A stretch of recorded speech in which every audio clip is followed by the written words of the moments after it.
Good afternoon, morning, evening, from wherever you guys are tuning in from, and welcome to today's session of Emergence Global. I'm Hugo Dupont, and I'll be your host for today's session. This marks our 10th session, and we're well underway. And just as a reminder, the Emergence Global will be up and running until the 14th of April, with sessions every Tuesday and Thursday.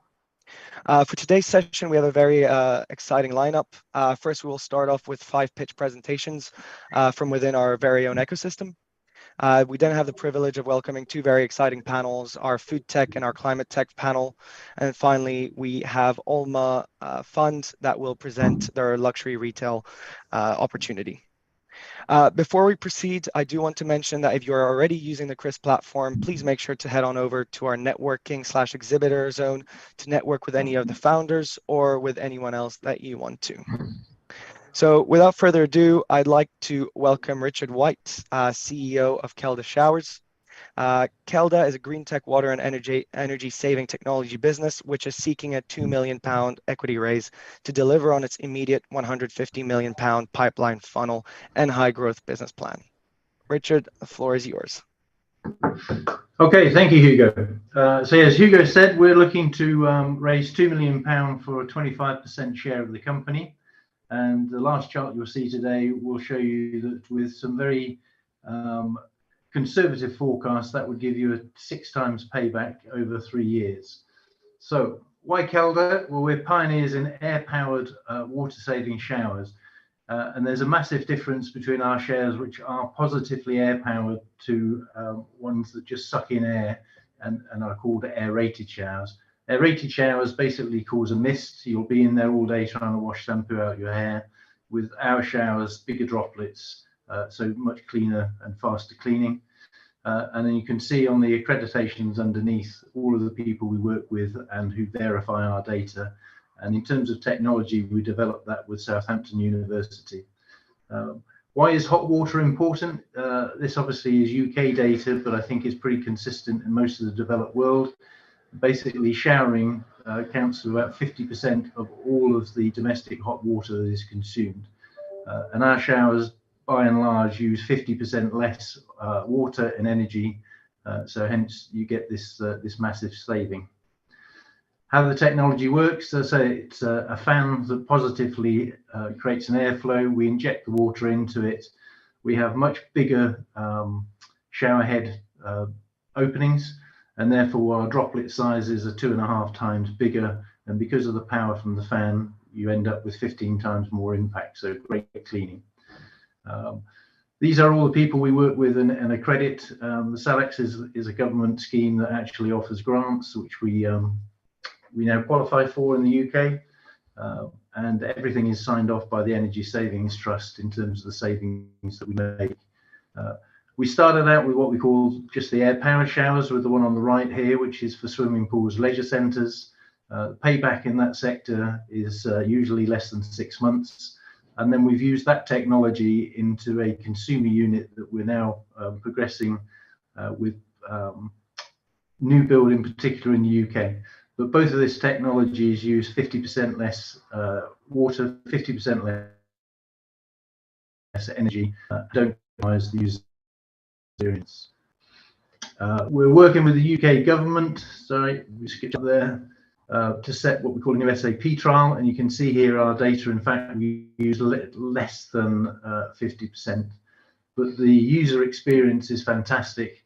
And the results we've had from the users usually rank as pretty much 10 out of 10 in terms of performance, ease of use, and ability to wash out shampoo and conditioner.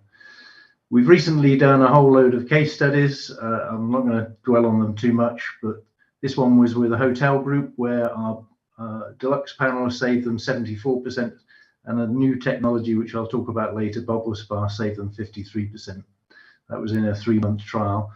This is the Queen Elizabeth Olympic Park, where they set us the target to save them 40%. We achieved that, and we had 100% acceptance. Those showers have been in there for more than 3 years now. They get used over 110 times a day, and we've never had to go back and do any maintenance or repair. We've done other case studies with people like students. So again, we reduced the water by 50%. They didn't spend any longer in the showers. All of these case studies are on our website. And then this is Barratt's, the biggest builder in the UK, with their net zero house. And what we've proven here is we've saved the average family £430 a year and reduced the emission dwelling rate by 10%. So massive for new build. So future of air power, we believe we're going to get massive business from house builders, from hotels, leisure centres, and we've now had our first order from the Ministry of Defence. We're included in the government grant schemes, and also new builders get discounts from the water authorities on connection fees because they use less water. That was our first technology. That technology almost got stalled, obviously, during COVID. So we spent the time with the university developing what we now call Bubble Spa.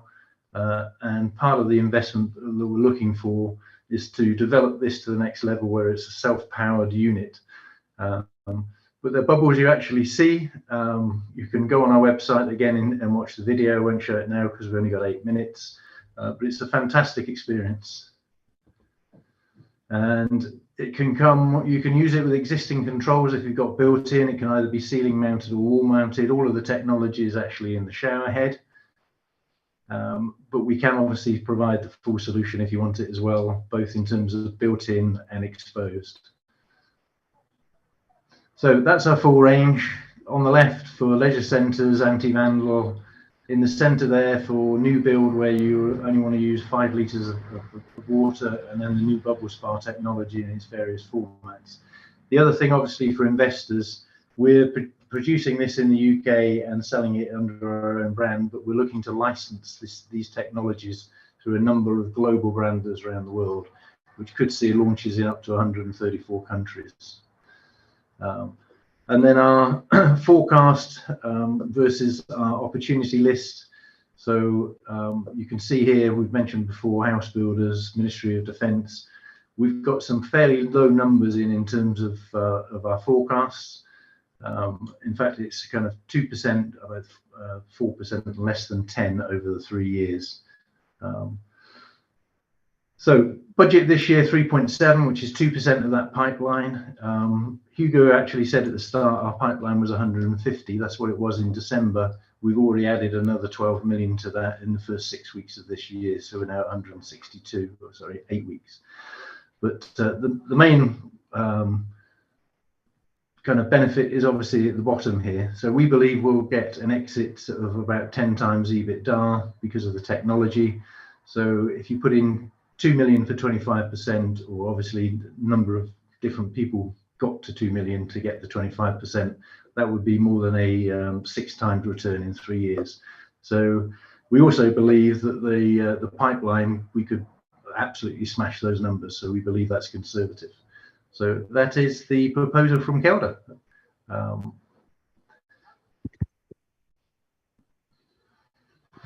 Thank you very much, Richard. As mentioned prior to Richard's presentation, again, if you are joining us from CRIISP, please head on over to the exhibitors tab and you'll be able to find Kelda Showers.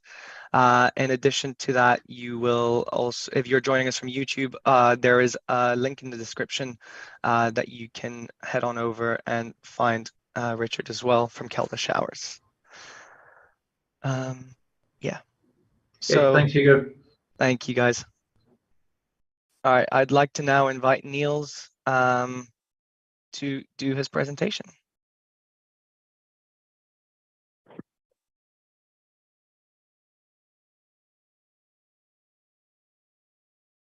Niels there?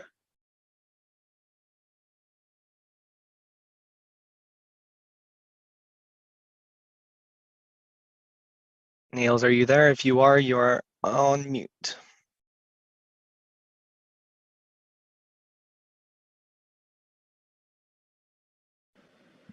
Brilliant. Okay, all right. So got that? You're all good to go. Excellent. Okay, thank you. Niels, just tell me when you want me to change the slide. Okay, thank you very much. Right, okay, so first of all, let me introduce myself. So I'm Niels Nilsson. I'm CEO and co-founder of Peasy. Peasy is a SaaS platform, business to business, powered by AI and aimed at the hospitality marketplace. Okay, so yeah, next slide, thank you. So Peasy was built first of all to help hospitality improve the guest service, and the whole idea was, you've probably all experienced it before, sit in a hospitality venue and either join a long queue to get served, or if it's a seated venue, then try and flag down a waiter, waitress to serve you. So the whole idea of this is we made it so you can walk into a venue, a hospitality venue, and order and pay in less than 20 seconds. So that's the key premise of Peasy. So go to the next slide, please. So the issue with hospitality industry is that it's all based around guest experience. So as far as guests are concerned, it's not just about the quality of the food and the drink, it's the ambience, it's actually the speed of service. And customers don't want to be queuing, they don't want to be waiting for service. They pretty much want to sit down, go out to socialise, enjoy the environment, and talk to the people they've chosen to talk to.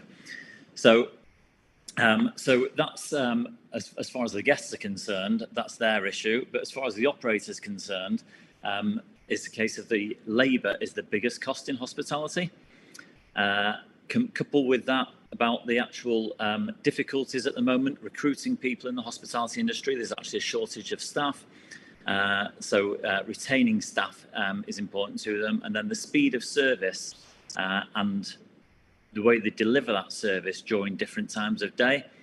So you've got the peak times and the quiet times, and all of that creates a huge difficulty in hospitality. Next slide, please.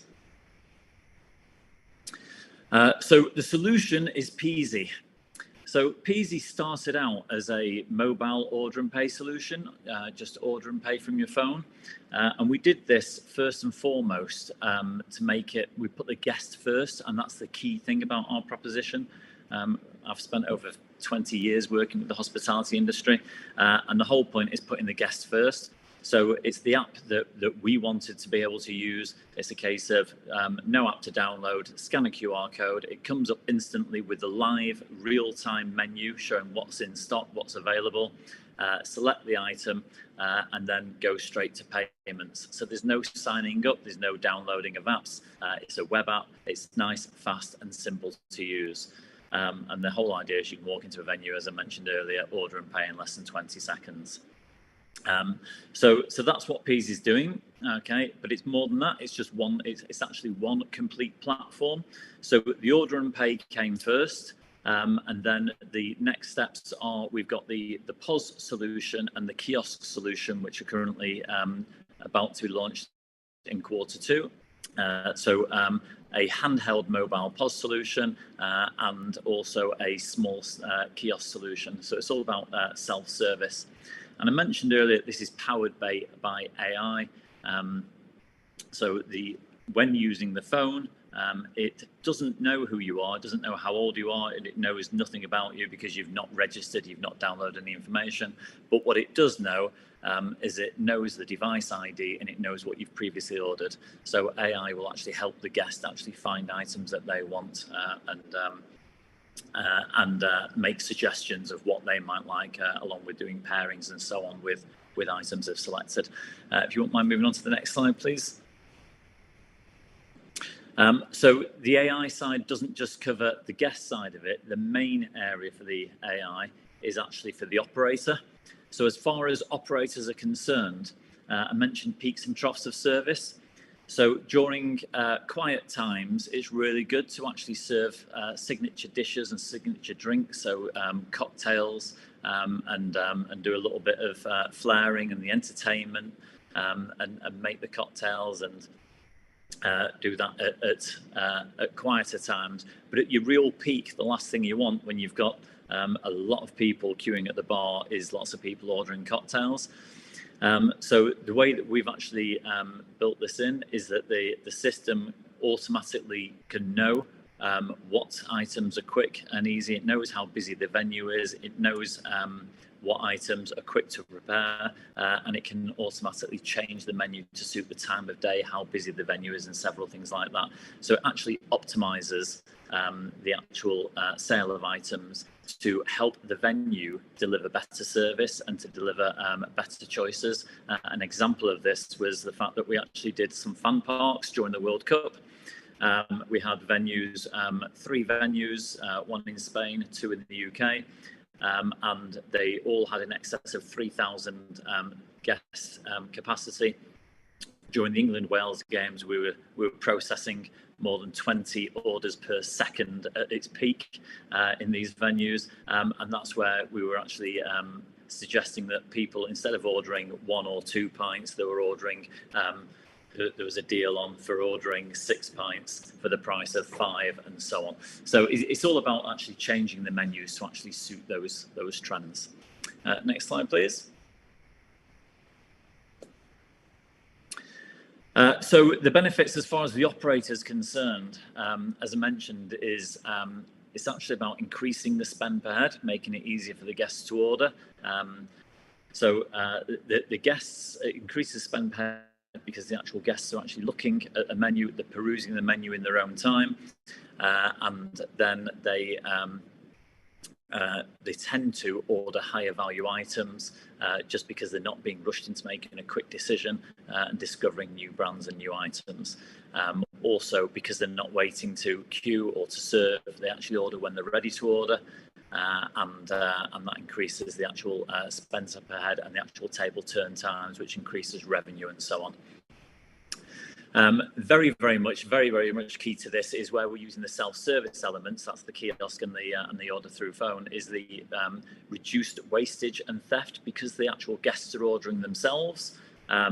They're ordering exactly what they want, how they want. There's no one mishearing the order or miskeying the order. So there's far less wastage. And because the payments are all done electronically, there's no theft either. And that massively plays a big impact for them. Okay, so the impact has actually been absolutely transformational for the industry. Next slide, please. Okay, and what we've setting up at the moment is the full SaaS sign up.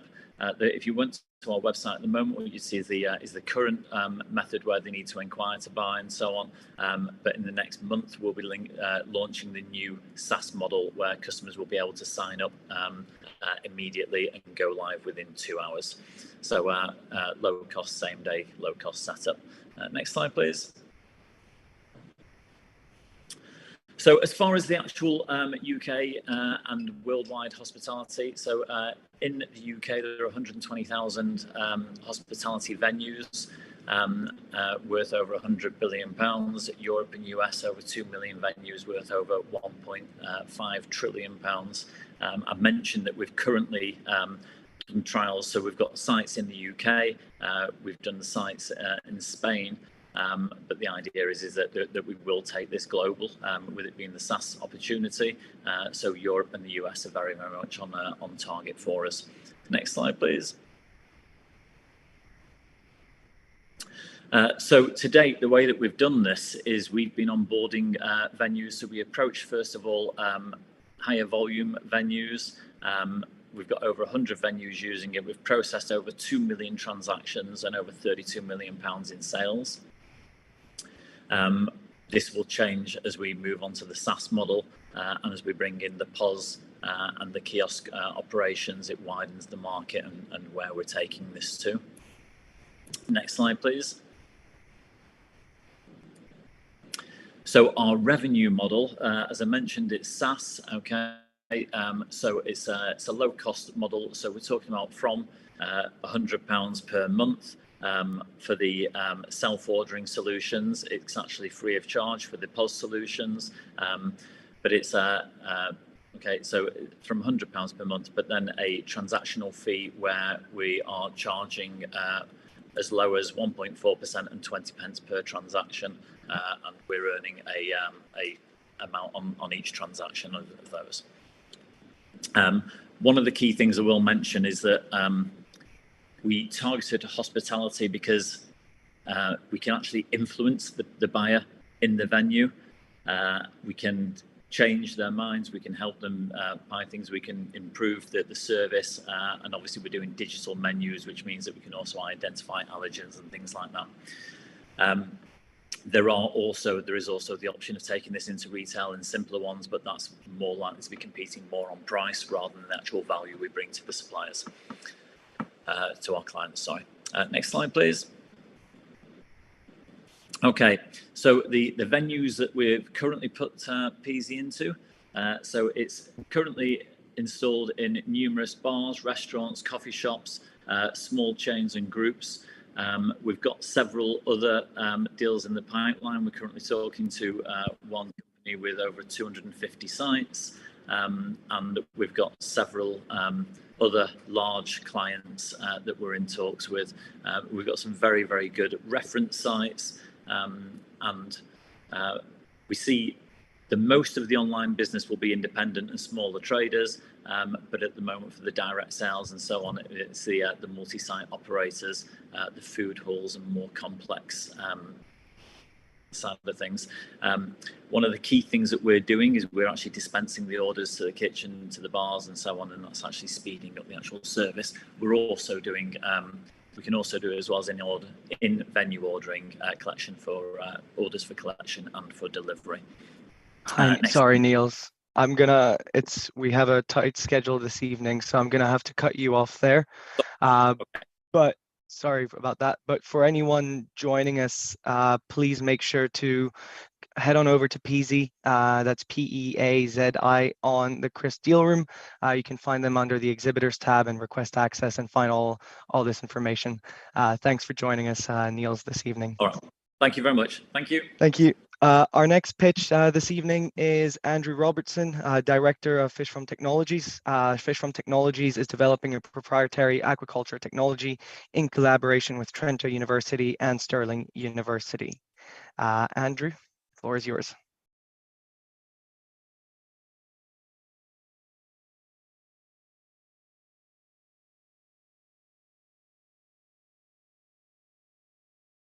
Andrew, I believe you are on mute.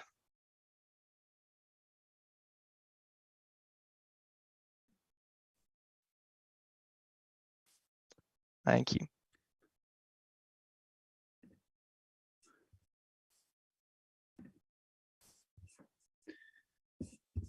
Apologies, I am having trouble getting across the two screens. No problem.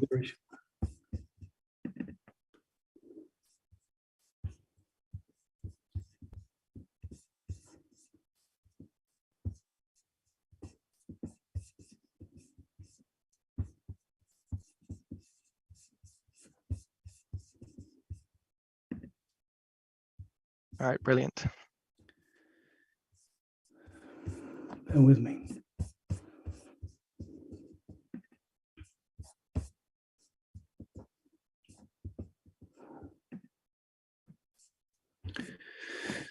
Apologies, Hugo, I've not got this sorted. It hasn't come out as I wanted it to. But let me see if I can just do it from here.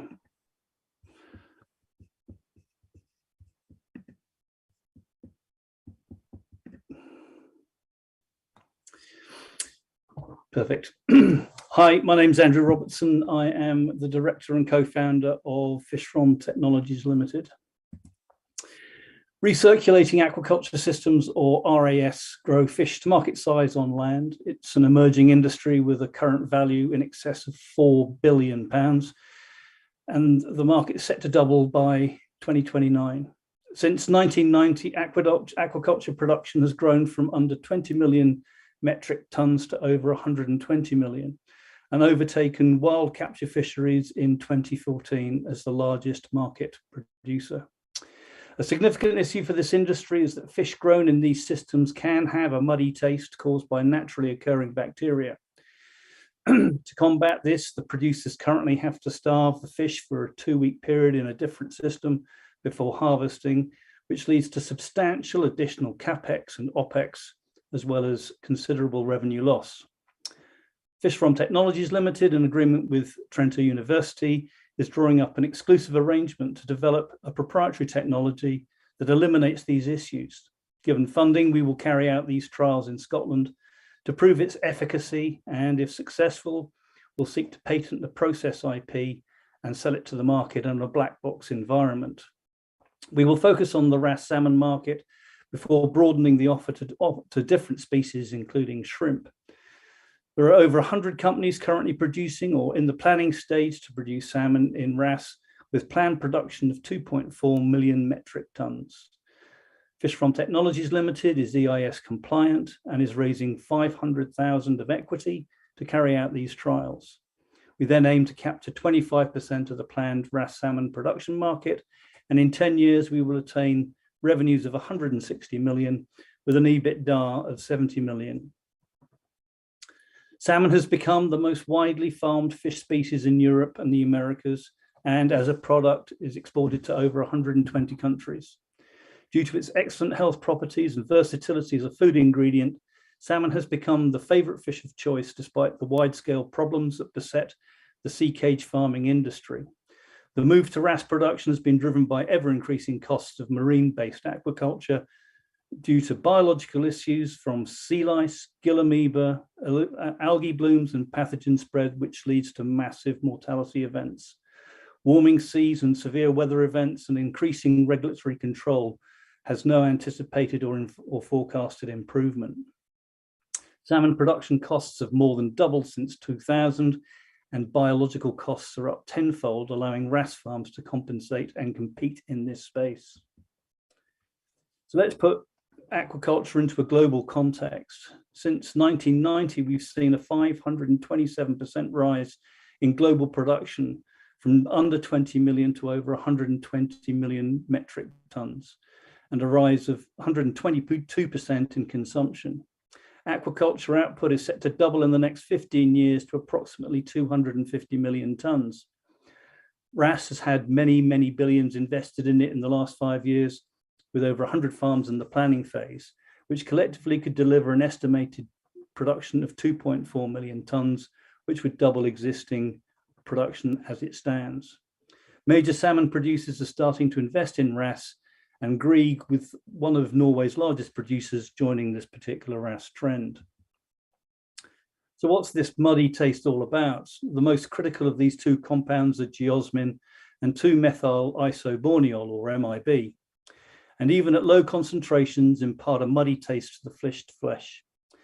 The current methodology for managing this issue is to pump the fish out of grow-out tanks and depurate them for up to 14 days in a separate system. This leads to significant additional capex or opex, as well as revenue loss due to a 3 to 6% biomass reduction due to the depuration period. There is also a reduction in the quality of the product due to the stresses caused by double handling the fish so close to harvest. But we have a solution, and one that we will have an increasingly beneficial effect on the emerging industry.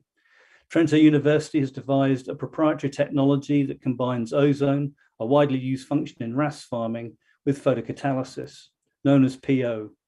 As this image shows, it's a modular and compact and therefore easily scalable device. The system works instantaneously once in position and will eradicate the off-flavor tainting molecules of geosmin and MIB. The technology will see improved nitrification in the wrasse process. It'll also be easy to retrofit and install with other existing wrasse projects, while also being easy to automate through the Internet of Things. You'll also see a 40% reduction in operational cost if compared with just ozone as an operating unit on its own. We'll carry out live fish trials at the Institute of Aquaculture based at Stirling University in both freshwater and seawater, so that the efficacy can be measured in both, and that prove MIB and geosmin can be eradicated by this PO technology at a commercial level. And through data capture will take us from TRL 6 to TRL 8 or 9, i.e. commercially viable. We also aim to trial wider uses of the PO technology, eliminating bacteria and spores such as saprolegnia for freshwater salmonids, as well as Vibrio and Critosporidium for shrimp. Success in the eradication of these spores would see another substantial marketplace open up for the PO technology. So what does this look like in terms of retained revenue, plus the capex and opex savings for a standard size 15,000 metric ton facility? We are assuming selling the PO units at £1 million each, and over the lifetime of the project, we anticipate saving the producer in excess of £75 million, with a payback in less than 18 months. Managing to keep our PO technology secure is most likely best done as black box, but we will seek to patent the calibration and process IP to best detect it. The developed IP at our trials will provide the data to scale the units to function at any size of RAS. However, we propose each unit supplied to the market will have just an on or off function with the levels of UV and ozone calibrated in a preset amount in the unit. It'll be manufactured by a specialist aquaculture engineering company under a tight commercial and legal framework that prohibits the leakage of IP. Thank you, Andrew. Thank you very much. Next up is Pots & Co. They are a premium dessert challenger brand with a mission dedicated to pursuit of dessert perfection. This is Alexandros Theokoridis. Hi there. Thank you very much, Richard. Firstly, good afternoon to all of my co-panelists. Just give me one, and to anyone that's listening, just give me 1 second. Let me just share my screen.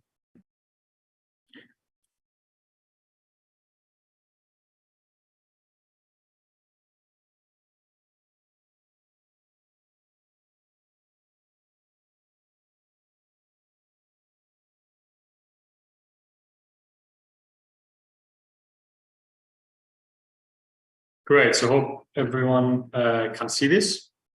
So firstly, so as Richard mentioned, I'm Alexandros Theokoridis. I'm the joint CEO of Pots & Co. And we are a premium dessert challenger brand with a mission dedicated to the pursuit of dessert perfection.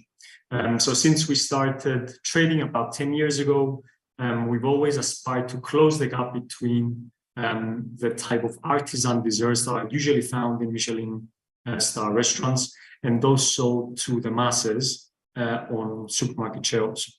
In terms of what we see as a huge opportunity, when you have a look at the type of products that can be purchased at the supermarket shelf, these are to a very high degree mass-produced, additive filled with low quality ingredients. And the reality is that the type of desserts that people find in high-end restaurants and especially from Michelin star establishments, you don't really get to kind of experience them outside of those kind of places. Now, how are our desserts different? How do we bring the Michelin star, the Michelin quality desserts to the supermarket shelves? Really, it comes down to 3 main elements. Firstly, they're handcrafted, and we handcraft them in small batches for an artisan finish. Secondly, we always use the highest quality real ingredients, and as an example, so we use what is called the fino d'aroma cacao, which is actually classified as the top 8% of cacao in the world. And then number 3, in terms of the main kind of pillars of our quality that drive our USPs, we never use any preservatives. Obviously, there's a kind of health connotation associated with that, but from a more experiential perspective, preservatives do dull flavor. So in effect, all 3 variables are effectively using principles of food developed in a kitchen and not a factory. So who is the type of Pots & Co shopper? It's a very discerning shopper and a very foodie one. And it happens to also be an incredibly valuable shopper to the premium chilled desserts category. So when you have a look at the annual spend per shopper on premium chilled desserts, an average Pots & Co shopper will spend about £47.91 per year. When you have a look at the leading premium dessert brand being when you can see a few of them on this chart, you can see that actually the Pots & Co shopper actually spends a good 60% more than kind of everyone else. So it's clear that the uniqueness of the offering is obviously very differentiated and has great value to the actual kind of shoppers as well. Now, in terms of the actual opportunity, as mentioned, we've been going for about 10 years, properly trading for about 10 years now. Actually about kind of 9 to 10. We've had fast year-on-year growth on average, probably about double-digit growth rates, probably over the last 5 or 6 years to 13.3 million pounds. So that was the turnover ending last year, and that was 33% versus the year before, so versus the 9.9 million that we've achieved in 2021. In terms of the size of prize, it's a huge £2 billion opportunity. So when you have a look at the UK market first, so that's a total of 1.1 billion in terms of the total dessert market size, but a premium category of 250 million. Now, when you have a look at the main, the leader, which is actually the first entrant into the category, occupy about 25% of that premium segment. And while we have some very solid distribution within, for instance, the likes of Waitrose, who is the leader in kind of the UK in terms of premium desserts, together with M&S. So while we have a nationwide distribution within kind of Waitrose, we have only started getting into the likes of Sainsbury's. We have only started getting into the likes of Tesco. So really, there's kind of a big opportunity to go there. That's from a UK perspective. The bigger size of prize, however, actually is in the US. So when you have a look at the dessert market size currently of 1.8 billion, but for a US population size that is obviously multiple times bigger than the UK, it's very clear that the dessert market in the US is still quite undeveloped. Part of that is the fact that premiumization hasn't yet happened. And so when looking at the US market and the fact that we've effectively started trialing the market about 4 years ago, we have proven concept in effectively the biggest kind of wholesaler being Costco, and we know that actually, given that proof of concept, given that huge kind of opportunity that sits in the US, we really do think that we can drive very, very, very considerable growth from that market. In terms of the actual plan, so we plan to double our sales to 33 million over the next 5 years. And our strategy is a very simple two-stage strategy. Phase 1, which actually started last year, it's going to last for 2 years and it's ending at the end of this year, is all about focusing on product format and operational optimization. From a product perspective, we have, over the last 2 years or so, realized by doing a lot of research that actually, from a consumer standpoint, the previous substrates that we were using for our pots, being ceramics, while very unique and very premium, actually kind of added a hurdle in terms of high frequency of purchase. At the same time, they also had their kind of challenges when it came to environmental sustainability. So looking at the ceramic substrate and actually replacing it with glass, which is obviously one that is widely recyclable, is one of the main things that we are looking at doing in phase 1, and we have actually already started from September of last year. The second phase is operational optimization. Or the second part within the first phase is operational optimization. So while the current site that we've got in Park Royal in London has been great in terms of driving our growth, there's probably a kind of a maximum level of growth that we can actually get from it. So exploring alternative operational strategies, like, for instance, outsourcing to other premium manufacturers, is what we are actually looking into in terms of phase 1. And then from a phase 2 perspective, it's utilizing all of the additional capabilities and actually added margin points from phase 1 and really expanding the breadth of product offering and investing some of the gain margin in sales and marketing to really accelerate growth. Thanks, Alexandros. Thank you very much. Next up, we have Richard Pearl from Loop. Loop is the #1 reuse platform in the world. Thank you.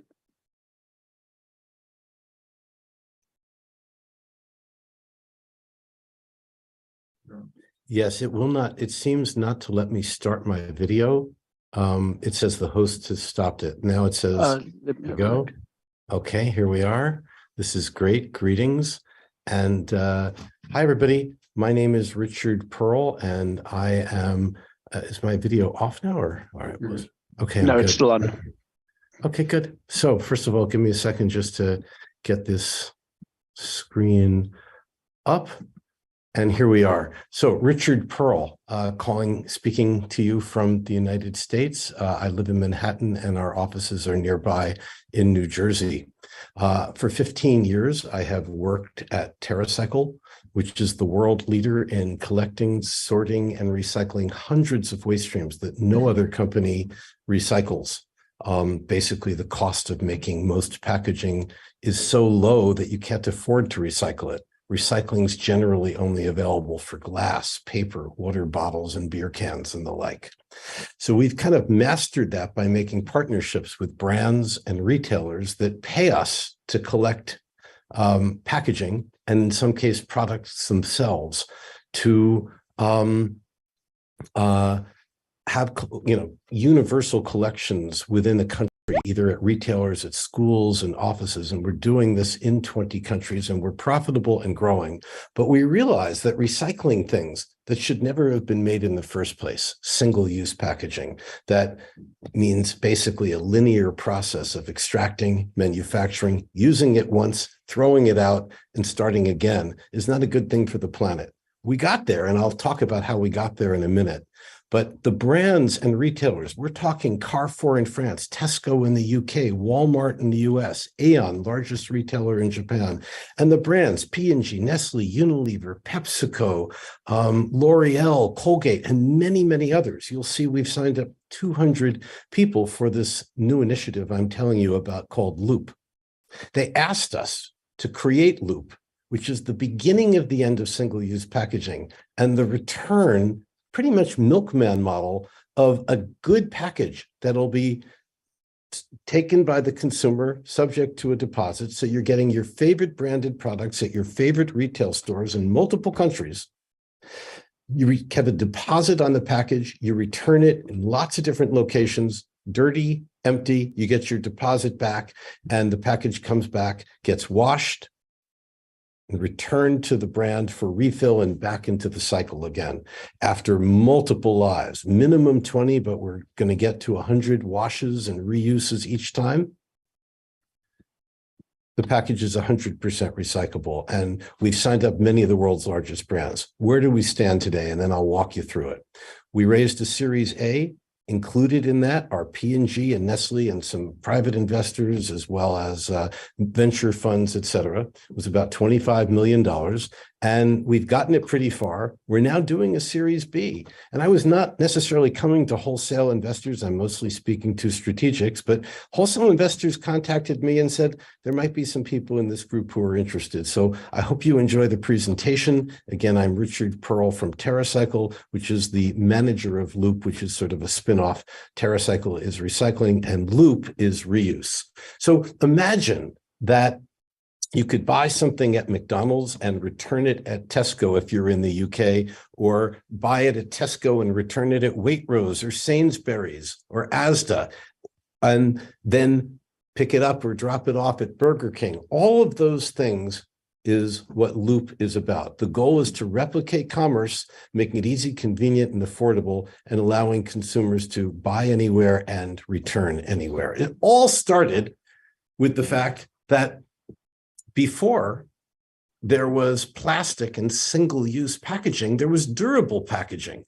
Many of us Remember the milkman? And some of us, I know I have friends in different parts of the world that still have them. But what's really interested, and this is an ESG high impact play, okay? If you're interested in ESG, this is pretty much cutting edge.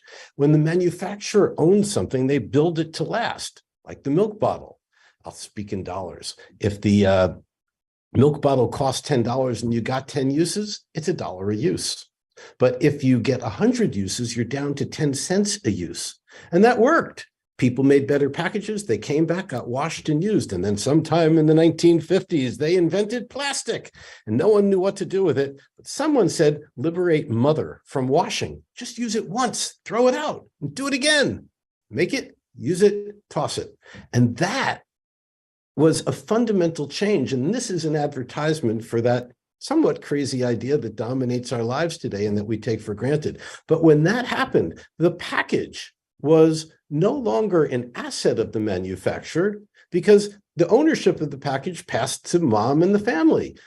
Everybody likes the ice cream. We want the content, not that stupid piece of cardboard that is plastic in the middle. And the best you can do with it in the US is put it in a pile, and in many other parts of the world, burn it. And then you still got to make a new one again.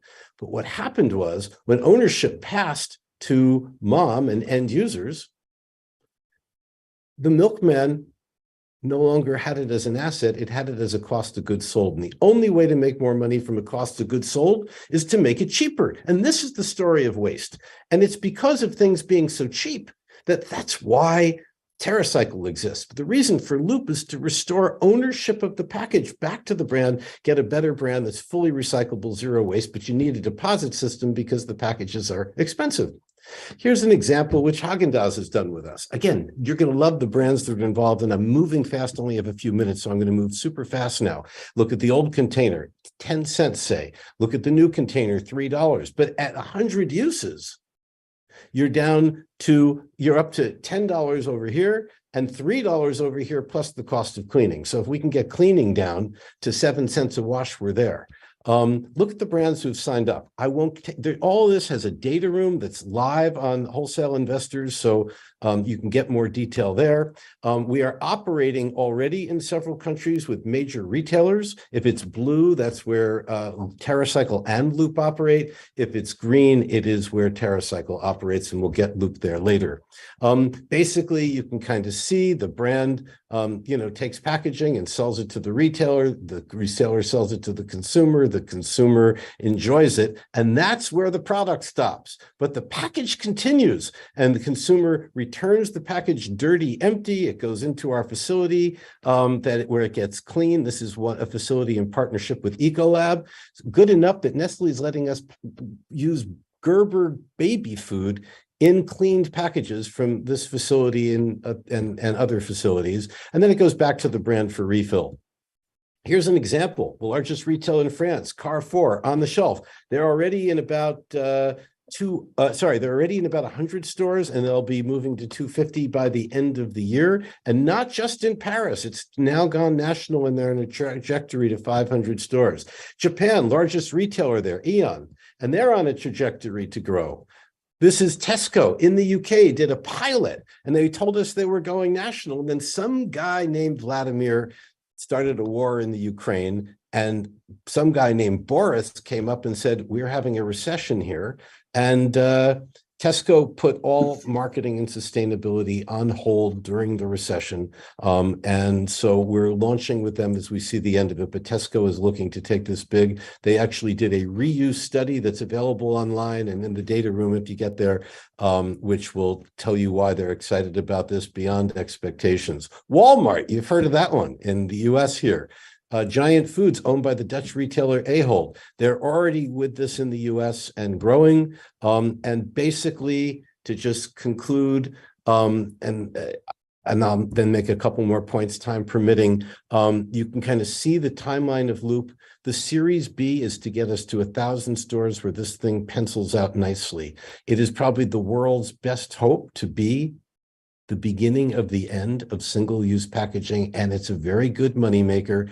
We're Minimum investment, as I think I mentioned, is $2 million each. It's not for everyone. There are no guarantees here, but as you can see, this is not only mandated. Both the EU has a packaging directive that's pretty much forcing fast food and other types of companies, including CPG companies, to move into non-disposable packaging. The UK has recently put out a similar thing. The Japanese government is truly behind this and endorsing Loop and trying to drive it.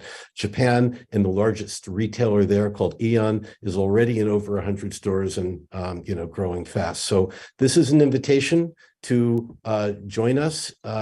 We'll have not a lot of space, but we're interested in hearing from people who are interested in this and serious about it. And my contacts are here. Richard Pearl, Chief Administrative Officer. I'm based in New York. Our company, TerraCycle, has about 500 people, including about 60 full-time dedicated to Loop. And there are plenty in London, Geneva, Asia, and of course, the US. Thank you. Thank you very much, Richard. Thanks for joining us. And for everyone who's joining us on the CRIISP platform, please feel free to head on over to our 5 presenters this evening, and you will be able to find their deal rooms there. For anyone joining us outside of that, there's a link in the description for where you'll be able to find more details about each of these companies. Thank you, Richard. Thank you, Hugo, and everybody.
So thank you and welcome back to today's Emergence Global session. I'm very excited to welcome you to our food tech panel this evening. We are joined by 4 brilliant people: Rodrigo Ortega from Doyler Ventures, Nicholas Norden from Food Labs, Isabella Iglesias Musacchio from Bosque Foods, and Sila Sheepens from Future Food Fund. Welcome, everyone. So would you like to each introduce yourself? Rodrigo, if you don't mind going first. Yeah, no, for sure. Hi, everyone. My name is Rodrigo. Everybody knows me as Roy here in Europe. I have been part of the Doyler Ventures team for the last 5 years, and yeah, we're investing across the food tech industry, basically on brands and technology. We have done more than 90 investments so far in Europe and as well in the US. And we also try to plug in and offer basically all the solutions and network capabilities and infrastructure as well of the Doyler Group, who is a food and beverage ingredient manufacturer. Thank you. Nicholas? Hi, everyone. I'm Nico. I'm an investment analyst at Food Labs for a bit less than a year now.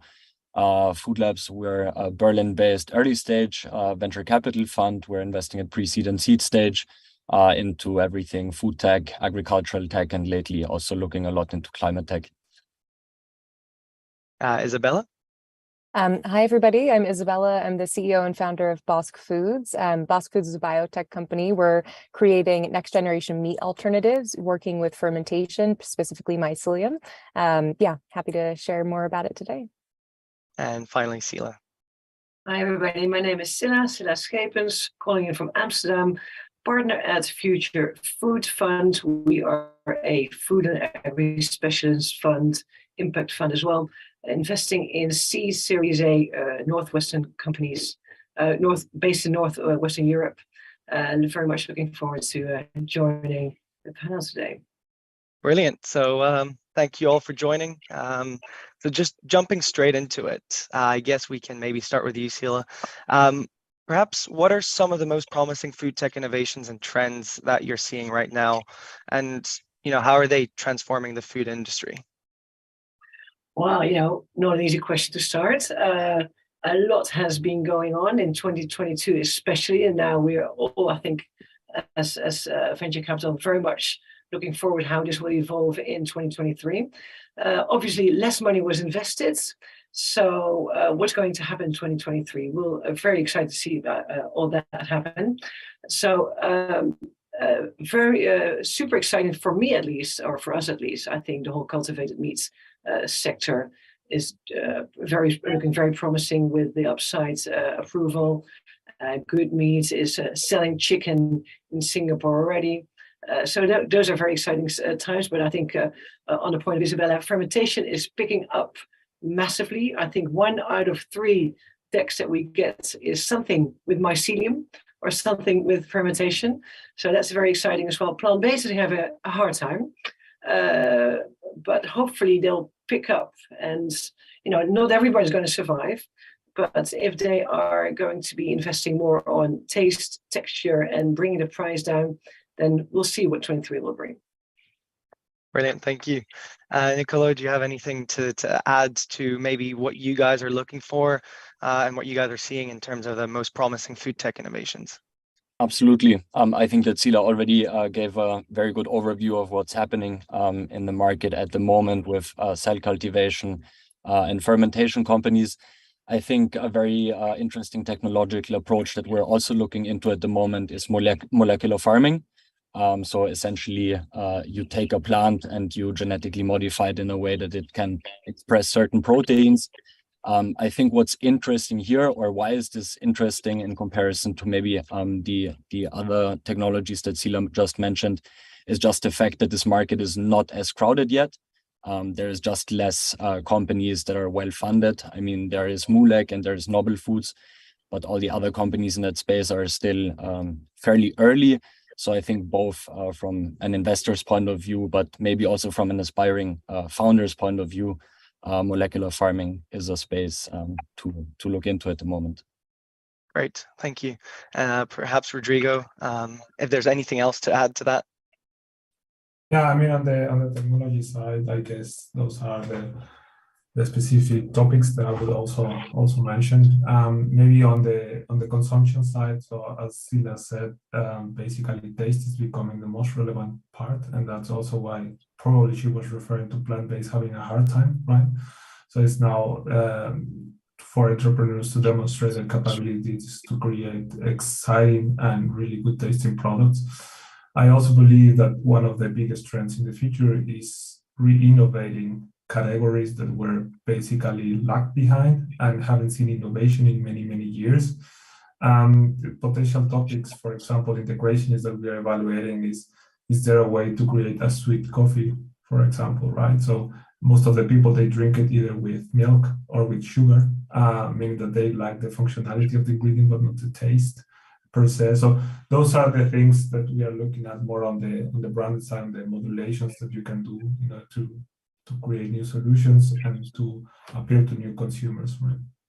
Okay, thank you very much. And I guess to Isabella, the flip side of that question is, could you maybe describe what Bosc Foods exactly does and how you're trying to innovate in that space as well?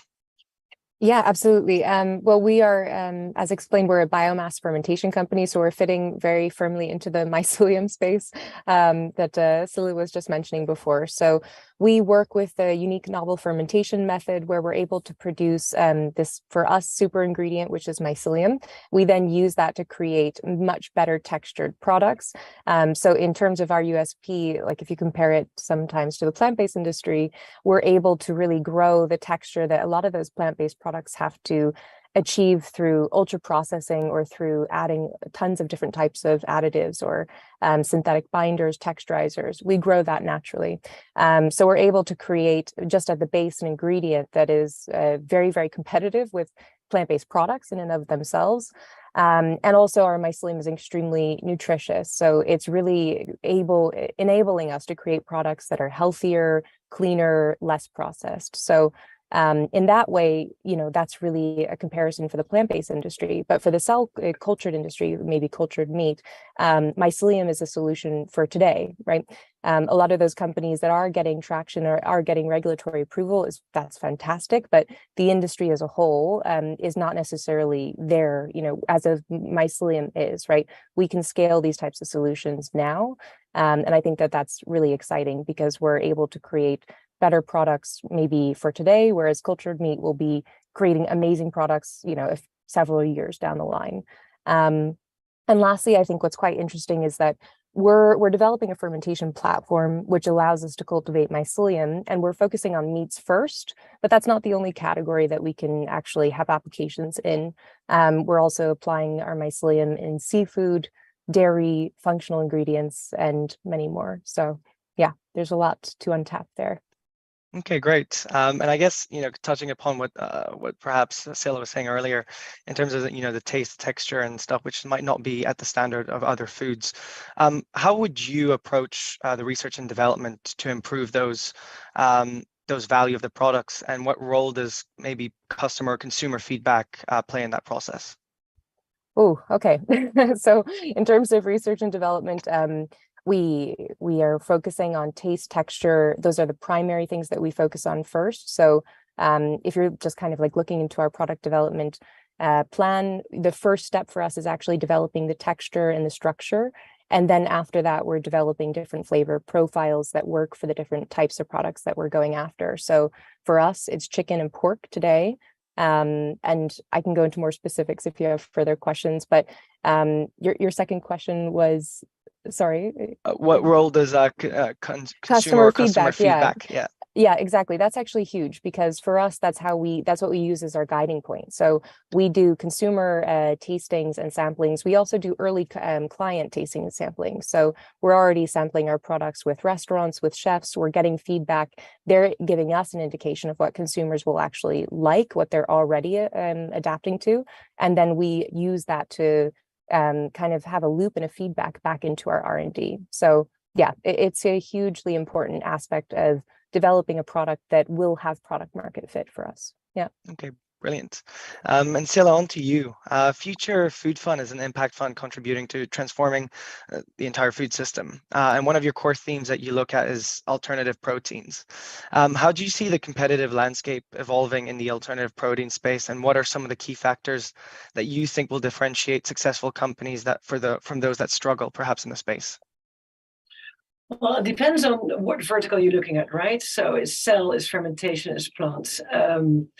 We see lots of competition going on. Obviously, plant-based, that was something that was invested in a lot, especially during pandemic, and everything went through the roof. That stopped, right? So there's a stallment of the consumer adoption on the plant-based side, which I think is also a good way because that kind of drops the crazy valuation that we've been looking at for the past 2 years, and allow the companies and the investors as well to look more at quality, which is asked for by the consumer eventually. So there is a lot of competition going on there, but unfortunately, shakeout and consolidation is hanging over that market. So within now and 18 months, which is the regular runway of the companies, things will change, and I think it's only good that as a consumer you don't get 25 plant-based hamburgers anymore. That's you've got to have something special, and being special now means make it better, make it taste better, make it more healthy. The second pivot coming up, and make it more affordable. Which fortunately the latter is working already because due to economic circumstances, the conventional meat is raising its price, and plant-based is going down. So that's a good thing, but a lot's going to happen there. So I think that's exciting. We see a lot of crowdiness now in the ingredient space, and lots of these companies are now B2B, moving away from B2C upstream to B2B, planning on making ingredients better. So it has to be something that is defensible. We look at lots of IP.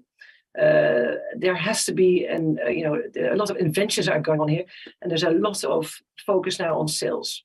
So we look at the companies, and before, I think 2020 would all be about growth and about doing some great great stuff. But now we look at profitability within 18 months. It's not going to happen within 18 months, not always, but it has to be on the horizon somewhere.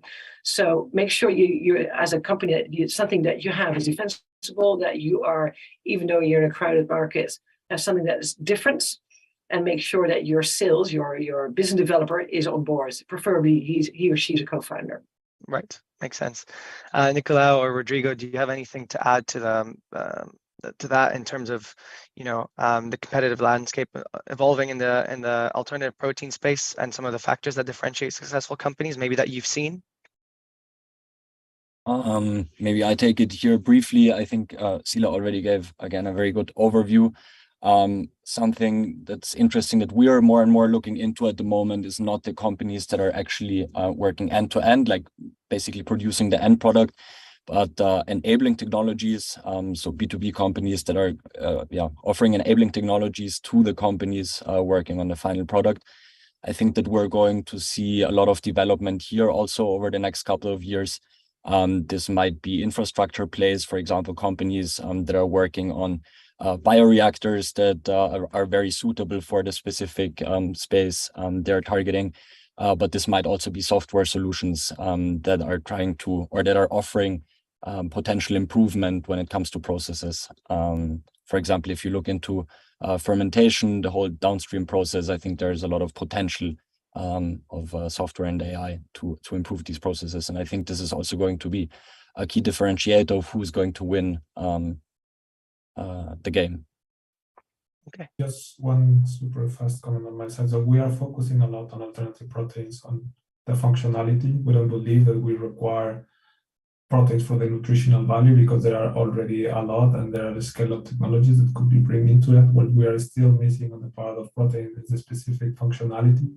We see a lot of companies creating companies in order to create sustainable proteins, which are difficult to scale and have no overview about the performance of the potential protein, which makes it really difficult to justify a fundraising in order to achieve that. So again, taste is king, and if it is not a tasty product with the right texture, with the right performance, it won't be adopted by the consumer. So that's why we are focused.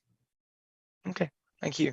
I guess, probably the next question is something to do around the potential partnerships and collaborations in the space, right? So coming back to you, Rodrigo, what role do you think partnerships and collaborations play in the alternative protein industry? And how do you identify and work with potential partners, or perhaps with your portfolio companies, how do you give them that support to look for partnerships and collaborations in that space? Oh, that's definitely super interesting and super important. It's becoming multidisciplinary in the terms of technology, which is quite new for the food industry. So you need a lot of different expertises and different mindsets in order to create a profitable company at the end. And in some cases, the corporate is lacking the part of the scientific background that is required to create something. And on the other side, the entrepreneurs, they are missing a lot the part of the scale-up taste and customer feedback. And on the end part, they are missing everything about distribution, sales, all this part, right? So it's an extremely complex setup that, in our view, cannot be tackled just by entrepreneurs. It needs to be tackled by the fusion of all working together. So at Dula, what we're trying to do is, for example, in the case of biotechnology, we're trying to help them to scale. We believe, so we have the infrastructure in order to do that. We are experts on industrializing processes, and in order to bring it to the masses and big scale. Some in all the innovative technologies like Sila and Nicolas were mentioning, it's really hard to keep up, right? And to have the best people on every specific sector. So for us, it's better just to try to find out the best teams, collaborate with them, bring the specific know-how that we have in terms of industrialization for the biotechnology, in the way of producing or creating products and formulations. That is also core of the business with a lot of experience. And then we also try to find partners that could potentially help us on the last part, that is the commercialization. Okay, great. Nicolau, Isabella, Sheila, do you have anything to add to that? I can chime in if you'd like. So I think for us, the types of collaborations that we think are quite interesting. I mean, on the one side, there's the ingredient play where there's amazing startups right now that are in different spaces, for example, like cultivated fat or even alternative fats that could be, I don't know, how do you say, better performing than what we have from just plant-based, just the typical fat ingredients that we have choices of today that could really potentially improve the mouth or the bite and the flavor, maybe give something that's even more meat-like or more fish-like even, while being clean. And so those ingredients for me are quite interesting from an R&D perspective, from a product development perspective, which essentially allows us to create hybrid products. But that's a long-term solution. So it's not something for today, because again, those companies that we can collaborate with on those types of hybrid products are also startups. But I think it's just worth it to note that that's a collaboration that, from our perspective, is quite interesting. Something that's more kind of the time that we're looking for actively right now are actually collaborations with food companies, food manufacturers, more the legacy food cos, so established players that have, maybe they're just general food manufacturers that have plant-based lines, or maybe they're meat manufacturers that are looking to disrupt themselves a bit. And they're looking for innovative startups that have great technology. And we're looking for partners that can help us actually extend our reach and tap into distribution and supply chains that are already out there. And so I think that there's really interesting opportunities for corporate startup partnerships that could, help create better products and then help get them to consumers through these more established supply chains. And that's what we're looking at today. Great, thank you. If I can add, luckily, I think you see that more and more, these collaborations between corporates and big groups of incumbents, but also I think Germany is doing real well with the likes of Döhler and BayWa and Bauergruppe and Edeka. You see along the whole line, there's this feeling of responsibility that we are in this together. And ESG or NCPG can go very, very well hand in hand, especially, consumers are asking for that as well. I think the ones that are now still holding it back, and I would love to see some change there, are the supermarkets. It's very tough to come to a shelf and to stay there.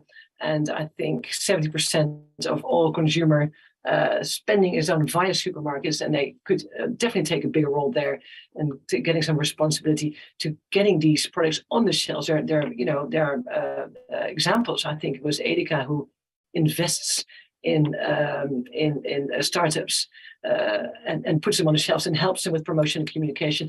I think that's a wonderful example. It should be done more. It's a joint effort. It really is. We've got a big task.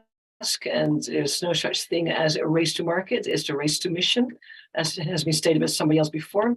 And I think that's a great way to look at it. Great, fantastic. And I guess touching upon, Isabella, you touched upon that supply chain. In terms of how do you ensure the sustainability? And this is not just for Bosk Foods, but in general, or in your opinion, how do you ensure the sustainability and environmental impact of products throughout the entire supply chain, from sourcing those raw materials to distribution and packaging? And how do you envision that changing, over the next few years? Oof, okay, that's a big question.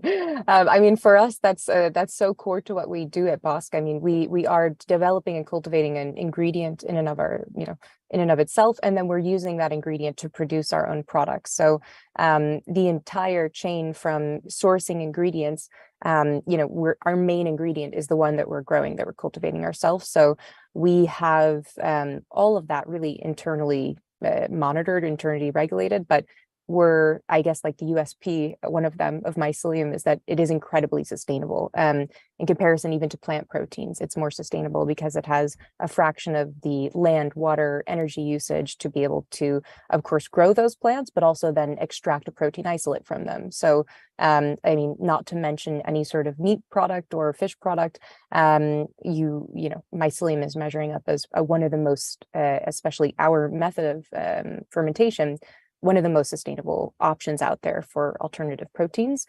But beyond that, of course, we source our own agricultural side streams, which are the inputs for our types of media, the media that acts as a feedstock for our mycelium. And for that, we work with partners that are delivering food grade products. But again, these are side streams, they're byproducts, which means they would essentially otherwise be waste. And for us, that means that we're already now upcycling something that would be, of course, like a food grade, but a residual stream. So in that way, I think it's like incredibly sustainable. What we're not at the point of is packaging those products and distributing them. We're still early, we're an early stage company. We're of course testing products, but we haven't launched commercially. So for the second half of the question, we might ask the other panelists here.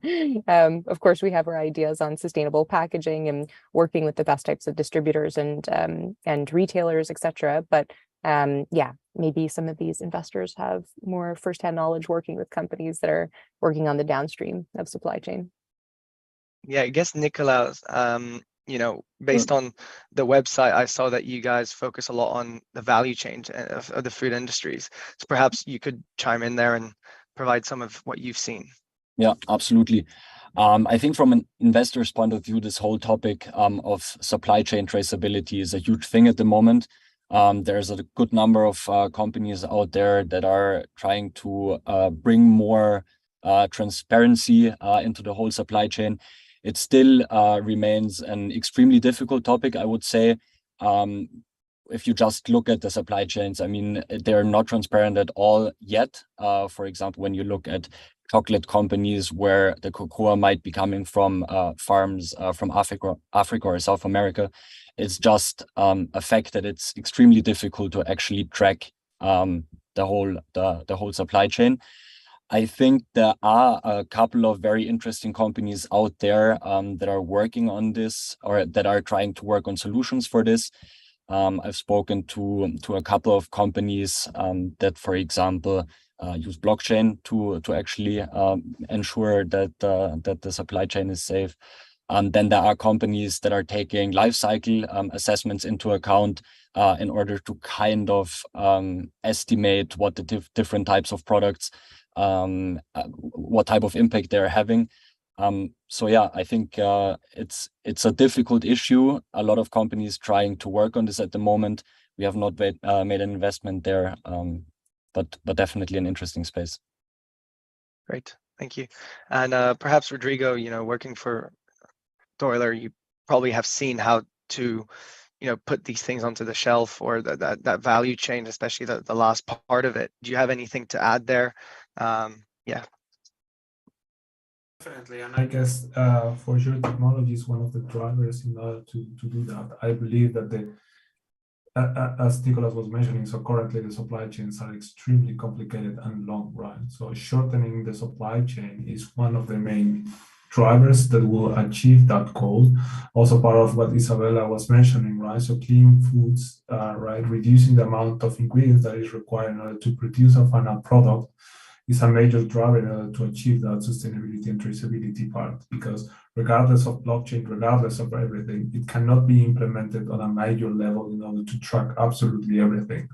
And most of the things are based on assumptions, right? So if you look at emissions or the life cycle analysis that companies are doing, a lot of assumptions are going in there that you could challenge every one of them, right? And see if that is actually accurate. So the only pathway, in my view, is to actually shorten the supply chains and collaborate with all the companies in order to integrate technologies that could actually benefit on tracking, the real emissions of it. But as the current supply chains are enabled, it's really, really difficult to achieve a solution for absolutely, at the level that we require in order to demonstrate the capabilities of it. So I think that on the technology side, more technology will be coming in order to shorten that and in order to localize production to make it more effective or more easy to track.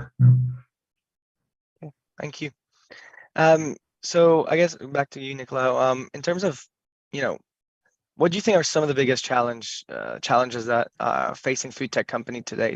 Such as perhaps regulatory scalability, or I think from what I'm seeing, right, and I'm not in this space as much as you guys are, obviously, but from my point of view, seeing with friends, family, it's really consumer adoption. But I might be completely wrong in that sense. How would you say like they could overcome these challenges, or have you seen a company or perhaps multiple companies that have managed to overcome these problems? Mm-hmm. I think generally speaking, like the challenges we see at the moment, or I mean the macroeconomic environment, obviously is a big challenge for everyone at the moment, not only for founders, but also for the investor side. But yeah, I guess no need to go into detail here since this has been discussed for the past couple of months. One interesting thing that you're mentioning is the regulatory side of things. Sila already mentioned a couple of points here before. Of course, this still remains to be one of the huge challenges, especially looking into Europe and the US. I think it's very interesting to look here into Asia and there Singapore specifically, where with Good there is already a product in the market, and I guess we're all hoping and expecting to see a couple of more products to follow here soon. I think another good indicator here is the fact that Upsides received this no question letter from the FDA just before Christmas. So yeah, hopefully regulatory is going towards the right direction. I think what is required here is to keep pushing from all sides, from investor side, from the startup or founder side, trying to convince the government and the other entities that are in charge here to improve things. I think one thing that is maybe a bit more going into detail that is fairly challenging, especially for food tech founders at the moment, is hiring talent. I mean, you might say that, given the current macro environment, there is a lot of talent out there in the market. But I would say specifically when it comes to hiring tech employees or scientific employees, it remains one of the biggest challenges to find the right people here. Since the pool of people that you can basically interview with is already fairly limited from the beginning, since you're looking for some very specific type of skill set in an employee. And then, of course, in the beginning, for a company, money is tight, and you want to make sure that you find the right person that is willing to give 120% for the company. So I think finding proper scientific and tech talent still remains a huge challenge for food tech companies. Okay, thank you.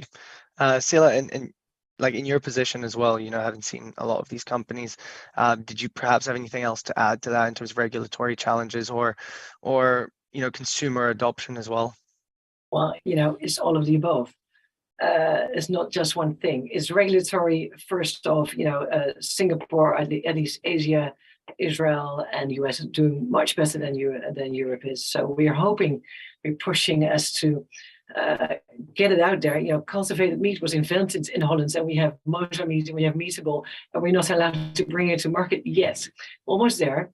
But, you know, that has to be tackled first. And I think the most important thing also keeps on being there has to be a massive amount of money flowing into this innovation. That's the only way that will help us out of this.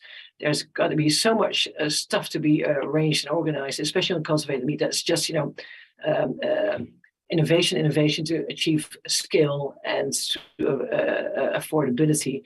It's a bit of a time thing, you know, 2 years before, 3 years before, maybe it will come to the consumers via food service. It's already there now in Asia. I don't think at this point, you know, the longer we wait, the more millennials will be tasting this and the more open they are towards all these new novel foods. So I think that would be very exciting to see what's going down. So, but it's a lot of money needs to go in there. And people need to see this as a mission at first, and secondly, as something that you make money of. And so we tell our as an impact of investment fund, yes, we want to make impact, but also we want to return your investment properly. And this is a field where that can be done. And, you know, if that's a belief, then money will come from to it, and more products will hit the markets, and then they will be better eventually. And that would be, you know, starts acceleration. That's what I think. happen, hopefully. Okay, thank you. And just maybe to add on to that, and whoever wants to answer, more of how much responsibility lays on the governments of countries in terms of promoting this and perhaps putting even the capital. Are we seeing this? Are we seeing more capital being deployed by governments around the world, or is it still not there yet? I can jump in if everybody can put their opinion in, but I think Singapore is a great example, actually, of a government that's doing a fantastic job at sparking innovation, but also attracting a lot of the most ambitious companies in the space to that region, because not only is the SFA kind of working with companies, of course, they have very high standards. They have the same standards as maybe certain countries around the world, but their process is much more, I'd say, like streamlined, and they work with companies along the way. And there's an aspect of transparency in the regulatory process that you don't have in certain regions. And all of that really just is encouraging other companies to be able to come there and commercialize products. I think for me, that's the type of environment that you want as a company trying to go into, for example, Europe, where I would also love to commercialize Bosk here first because we're based in Germany. But we really see it as a huge barrier to entry here because there's not only an enormous timeline to be able to bring our products to market here, but it's an enormous cost, right? For a company to have to bear that cost just to bring a product to the market that we can prove is safe is very, burdensome. Not that I think that we shouldn't have those types of regulations in place. I think they're there for a very good reason. But I think that the governments can do more and should do more, because at the end of the day, Singapore has this type of strategy because they have a very aggressive agenda to be self-sustaining in terms of their food system, their food supply system, and they're putting sustainability as a huge at the forefront of their agenda. I think that should be something that's done in regions worldwide. So for me, I think there is a lot that needs to be done from each side, right? Institutional investors, VC, the companies themselves, which are, of course, the innovators in this space, and governments, I think really need to work together. But for me, as Scylla was saying, regulatory is a major barrier for companies like Bosk and like all of the mycelium players that are out there that are working with a novel product. And yeah, I think, we would love to see more, more assistance, more funding, more streamlining of those processes. Yeah. Cool. Bella, Nicola, or Rodrigo? Well, the Inflation Reduction Act, that's a nice example of money flowing into the space. Still, there's so much more to going to climate than to altered protein. Still, that should be leveled, because we all know the biggest driver towards getting the greenhouse gas emissions down is investing in the altered protein even more than in climate. So that is a great way. You put your money there where it is most helpful. So I think we should follow suit and have governments pay up and bring more money to the market, so to bring all the emissions down eventually. Okay, thank you. So I guess switching to maybe another kind of topic in terms of Rodrigo, I saw that on the website, one of Euler Ventures' main philosophies is that the team always wins. And do you think this is particularly important in this space more so than maybe other industries, or not, and why? I would say it should be always as relevant as it is for this industry. So at the end, they are the drivers of the company, and they make basically all relevant decisions of it, and they should have the drive to push towards all the challenges that they will be facing, as the challenges that we have discussed right now. So for us, that is, and I guess for most of the VCs, that's the reality of what it is, right? So are they willing to go the extra mile? Even, in cases when they are facing insolvency, they come out with the best ideas out of it, and they come out stronger than ever, right? So even in these moments of pressure, in these moments where everything or everyone just lost, right, confidence and gave away, they're still really able to fight and to come on top of that, right? It would be a roller coaster. That's what we always try to invest in teams, because you always will need a sparring partner in order to support you and to lift you up when you are down. It's going to be extremely complicated, especially on the technology side, because at least on the branded side, you could actually see quite fast, right, if there is traction, if consumers are liking your product or not, and then you could see attendance on that, right? But in the terms of technology, you will be on the lab working with metal and all that stuff without any customer feedback at the beginning. Then you really need to believe that you can pull that off, right? So the standards are extremely high, and I believe this is a reality for all industries. What we like to see also in the team, and in this case, is a multidisciplinary team, right? In terms of knowledge of different technologies. And what we see, for example, is that the best scientific people are really not the best managers, and vice versa. So you need so much skills, and also one of the key aspects of the team is their ability to recruit people, right? How to sell the vision of the company.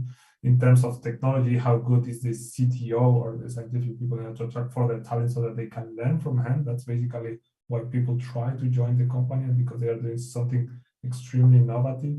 And on the other side, on the managerial side, right, how to bring the right salespeople, etc., etc. So, yeah, it's a pretty simplistic answer, but definitely yes.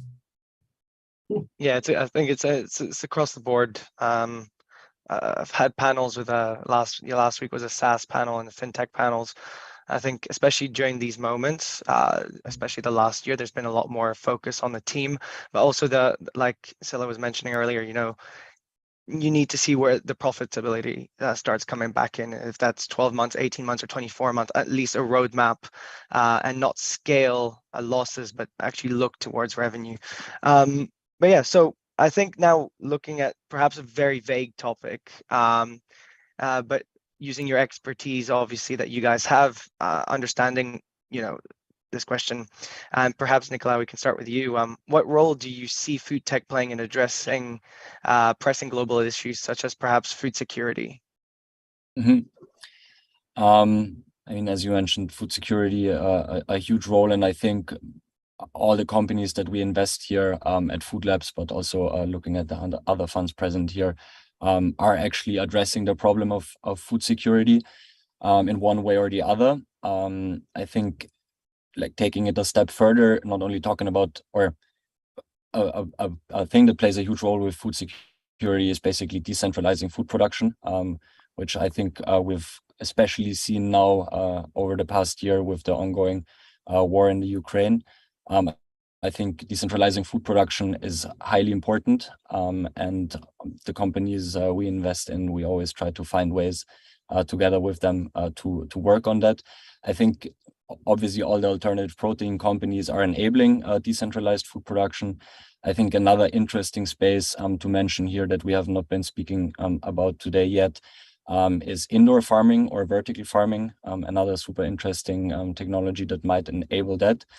We have two very cool portfolio companies here, one being InFarm, they're growing greeny leaves indoor, and another one being Tupu, that are actually growing mushrooms vertically indoor.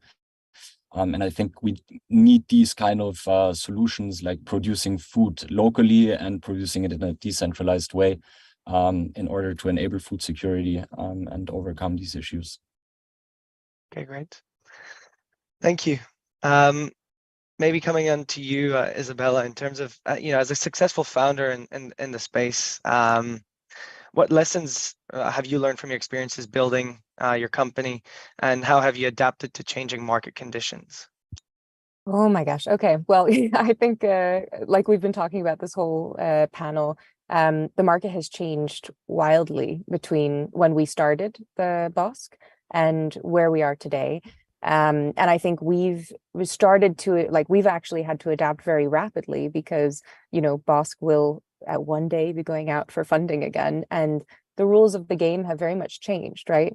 companies that were raising in 2020 or around that time were really being told a narrative of grow at all costs, right? So if you're literally thinking about what those companies were doing, they were getting investment to invest in CapEx, building their production, while also probably doing R&D on a product that had never seen the light of day, maybe in some cases, not having the feedback from consumers, not really testing the market, or just doing it in a very, very light way.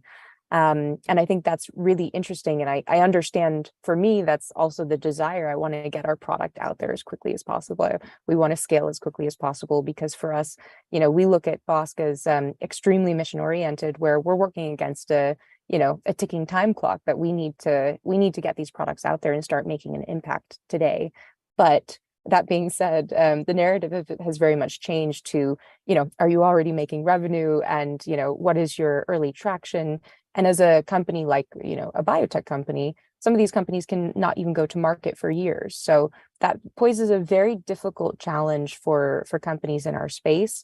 But at BOSC, like what we've been doing, for example, is really focusing extremely, like in an extreme way, on profitability, meaning understanding how do we scale this as quickly as possible in the most efficient way, where we can be generating profits as quickly as we can, right? So really looking at how to get the product out there quicker, while also, which means like actually putting yourself out there in an uncomfortable way, testing the product with consumers, with early clients before you scale, right?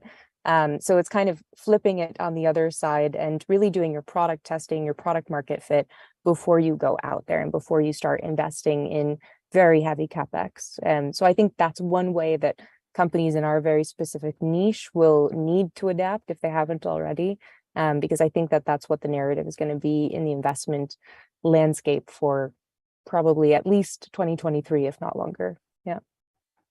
Thank you. Yeah, I could second that. So I think that's doing a great job, Isabella, because that's exactly what we as investors push on now. So show me the unit economics first. Show me that something, it doesn't have to be everything, but something that works. Yeah. And before you scale, before you do the 5 million round for another factory, there are partners that you can work with on a small lab or a small scale to test this out, how it will do under, a 2 liter or 10 liter or a 200 liter production. So I think what you see now as well on another point is that you see a lot of CDMOs coming up, surrounding the whole supply chain. And I think that's also a very interesting, for us at least, very interesting investment possibility. We've invested in a cultivated meat CDMO. They are looking at the cell lines and the bioreactors and the growth media and trying to bring all those costs down. And companies working on cultivated meat or fermentation can go to these CDMOs and actually have some of that small portions of their big journey, their big exploration done by somebody else, and make it faster and bring the cost down and go to market very much sooner. Because you have to go some kind of product market fit before you ask investors for the big kind of money. Thank you.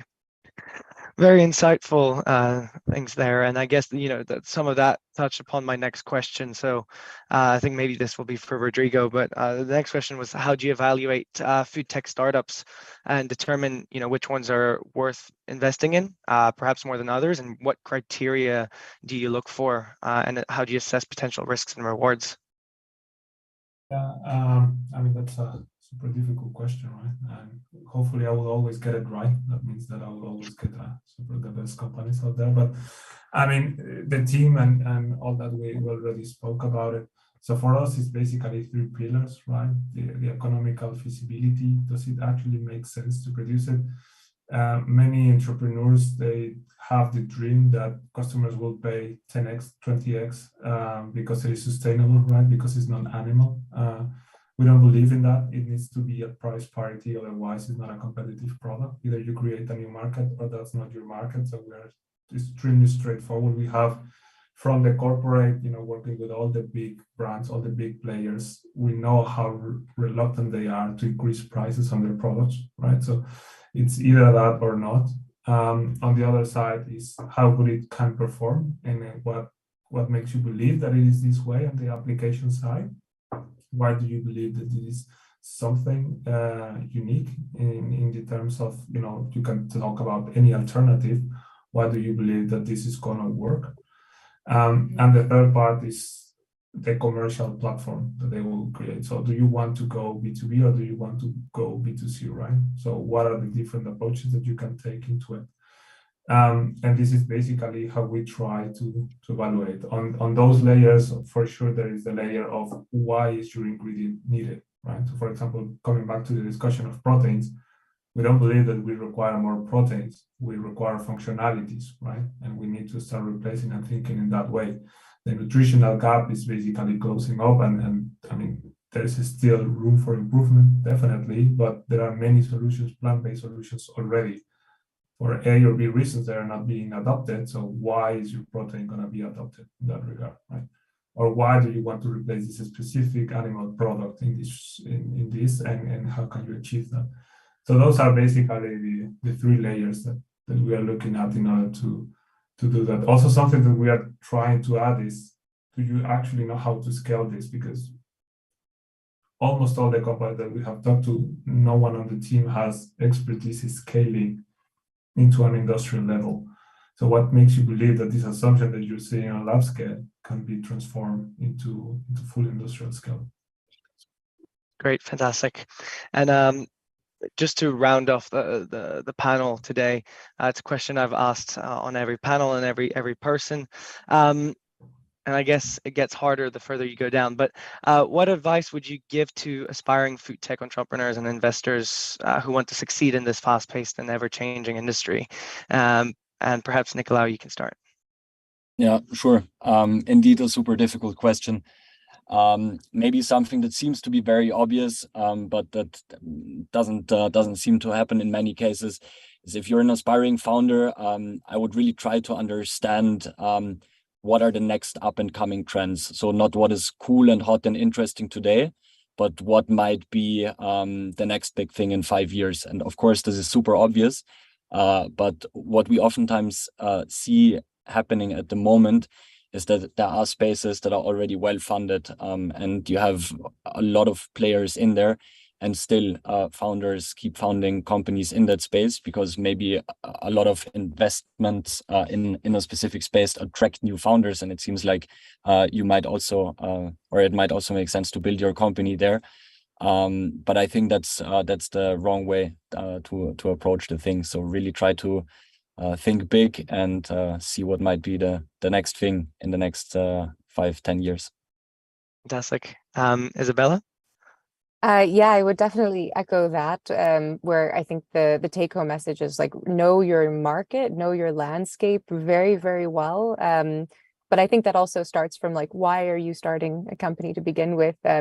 You should definitely choose something that you love deeply, because, starting a company will pretty much challenge you most likely enormously every single day, whether it's just the amount of challenges that you have to overcome to build a company from scratch and go quick, to just like the time and the energy that it takes. So you need something that literally keeps you going and that really drives you. And so, for me, I've loved fermentation for like the last 15 years. So it was an easy pick for me. But I think once you figure out what you love, make sure that it is actually a space where you can be differentiated, where you can really understand what's the impact that you could make that's not already being made today. And then if those things coincide, I think go from there. Fantastic. And Rodrigo? I fully agree with Isabella. I mean, in my case, it would be, if you want to get rich or if you don't want to have a boss, you shouldn't start a company. Most likely you won't end up in any of those circumstances. So you really have to have this drive, right? So you really need to have a problem that you want to solve one or the other way, because the economical sense of it, statistically speaking, makes no sense to start a company, right? So if you don't have this drive, you won't withstand all the difficult times that you will be facing, and the economic rewards, it only comes really, really at the end. And true entrepreneurs, they are not rewarded by that. They are rewarded by the impact that they are doing. So that's what at least we believe, or I believe. Fantastic. And last but not least, Sila? Well, I think there are many reasons why you should not start a company, and some of them have been mentioned here. It's not a lifestyle that you want to, be cool, go to your skateboard and drink latte all day. It's not a prolongation of your university studies paid by somebody else. It is definitely super hard work. It requires a lot of stamina, and please find something that you love, B, you're very, very good at, and partner with somebody else. Don't be a single founder. Find some like-minded people, make your whole team together, and go for it. But it is, there are many reasons not to do it. I really applaud the people who can and who will. And being an activist doesn't mean that you have to be an entrepreneur.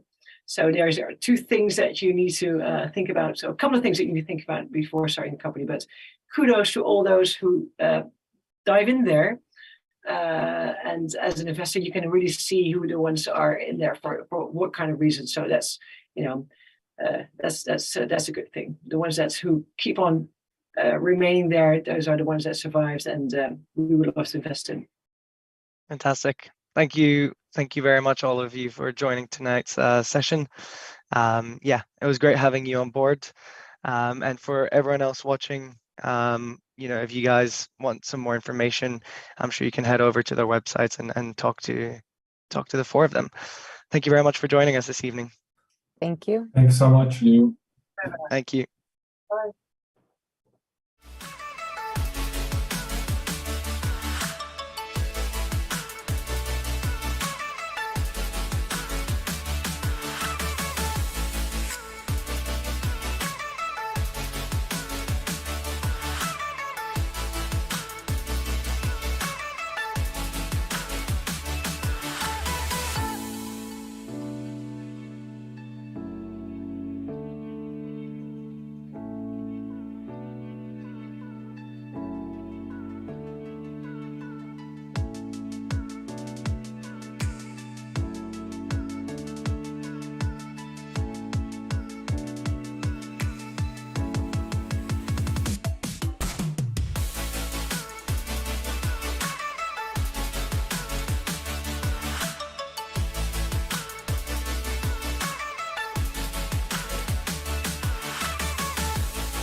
Thank you and welcome back to today's session of Emergence Global. I'm very excited to welcome to you our climate tech panel this evening. We are joined by three brilliant people, Marianne Vincent from Sweep, Lola Fernandez from VentureSouk, and Vincent Ruinet from Future Positive Capital. Welcome everyone. Would you like to each perhaps introduce yourself? Marianne, if you don't mind going first. Yeah, sure. Thanks, Hugo. So I'm Marianne Vincent. I'm VP Climate Finance at Sweep. Sweep, it's a carbon management platform. So we provide a SaaS platform for our corporate and financial clients to pilot their climate strategy. And yeah, very happy to be here today to talk about climate. Thank you. Vincent? Hi, everybody, and thanks for having me. So I'm Vincent Ruinet, and I'm investor with the Future Positive Capital. So we are an early stage VC fund, and what we do is we invest in European companies that drive innovation to solve universal challenges on a planetary scale. So what does it mean? Mainly topics at the intersection of climate and health. And Lola, please. Hi, everyone. Very excited to be here. Thank you for having me. I'm Lola. I work at VentureSouk. We are an early stage venture capital firm headquartered in Dubai with two main investment theses. One is around fintech and one is around climate tech. And we invest in early stage tech globally. Great, fantastic. And welcome, Tong. We're just introducing each other. So if you'd like to introduce yourself as well. And thanks for joining. Yeah, Hugo, thanks for having me. So I'm a founding partner at VC. We're early stage venture capital firm investing in companies based in UK, Europe, specifically focused on that we think are top of mind of the coming generations. So they are economic participation, well-being, and climate. Thanks for having us here today. Fantastic. Thanks all of you for joining. I guess we'll just go straight in, and perhaps we could maybe start with you, Tong, and then I guess anyone else who wants to answer this question. What are some of the most promising climate tech innovations and trends that you're seeing right now, and how do you think that they're transforming industries and creating impact? Yeah, that's a very interesting question. So at PACT, we invest in obviously three different themes, but I think under climate, the most interesting thing is that the government regulation, both in Europe and in the US, has been really pushing for demand. And then in terms of consumer side, people are really asking for more sort of conscious brands that also pushing for so it's sort of push and pull on both sides.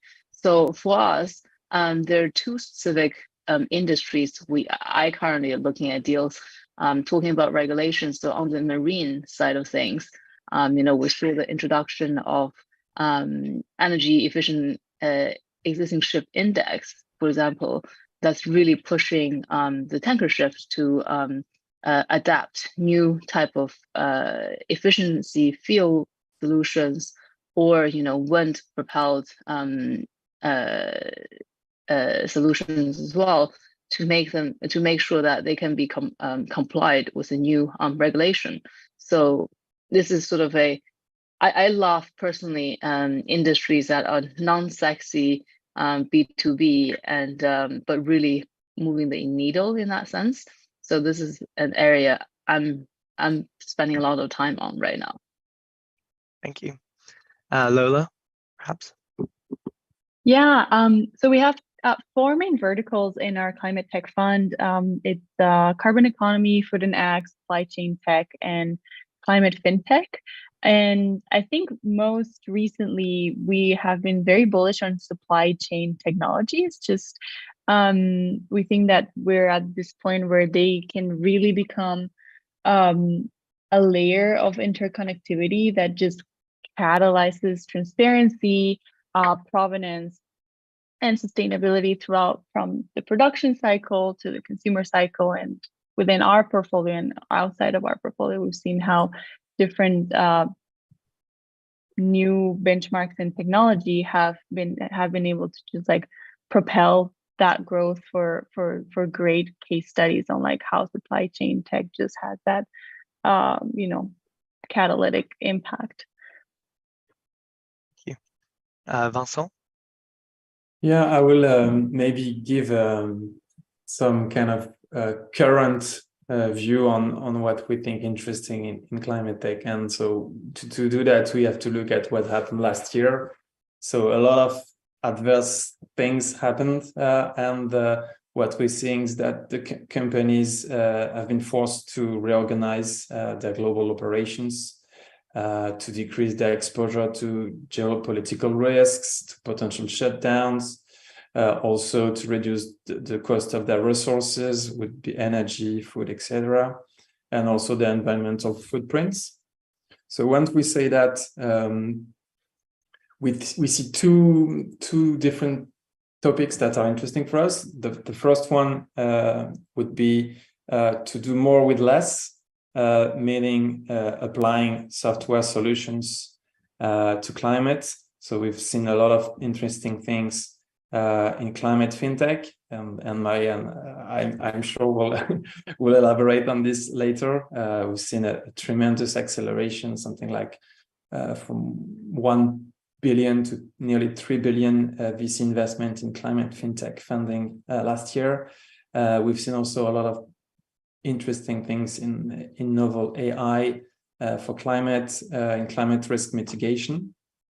So that's let's say the first block of topics we are excited about, and the second is to look at really acute needs. So what does it mean? Resource efficiency, as Lola just mentioned, fully agree on that. Supply chain disruptions, and in general, pressing health and social affections will be around fertility, consciousness, etc. Thank you. And finally, Marianne, you're on. I think you're on mute. Yes. So I'm the only climate tech here on the panel, so I'm not investing, and we have been investing it.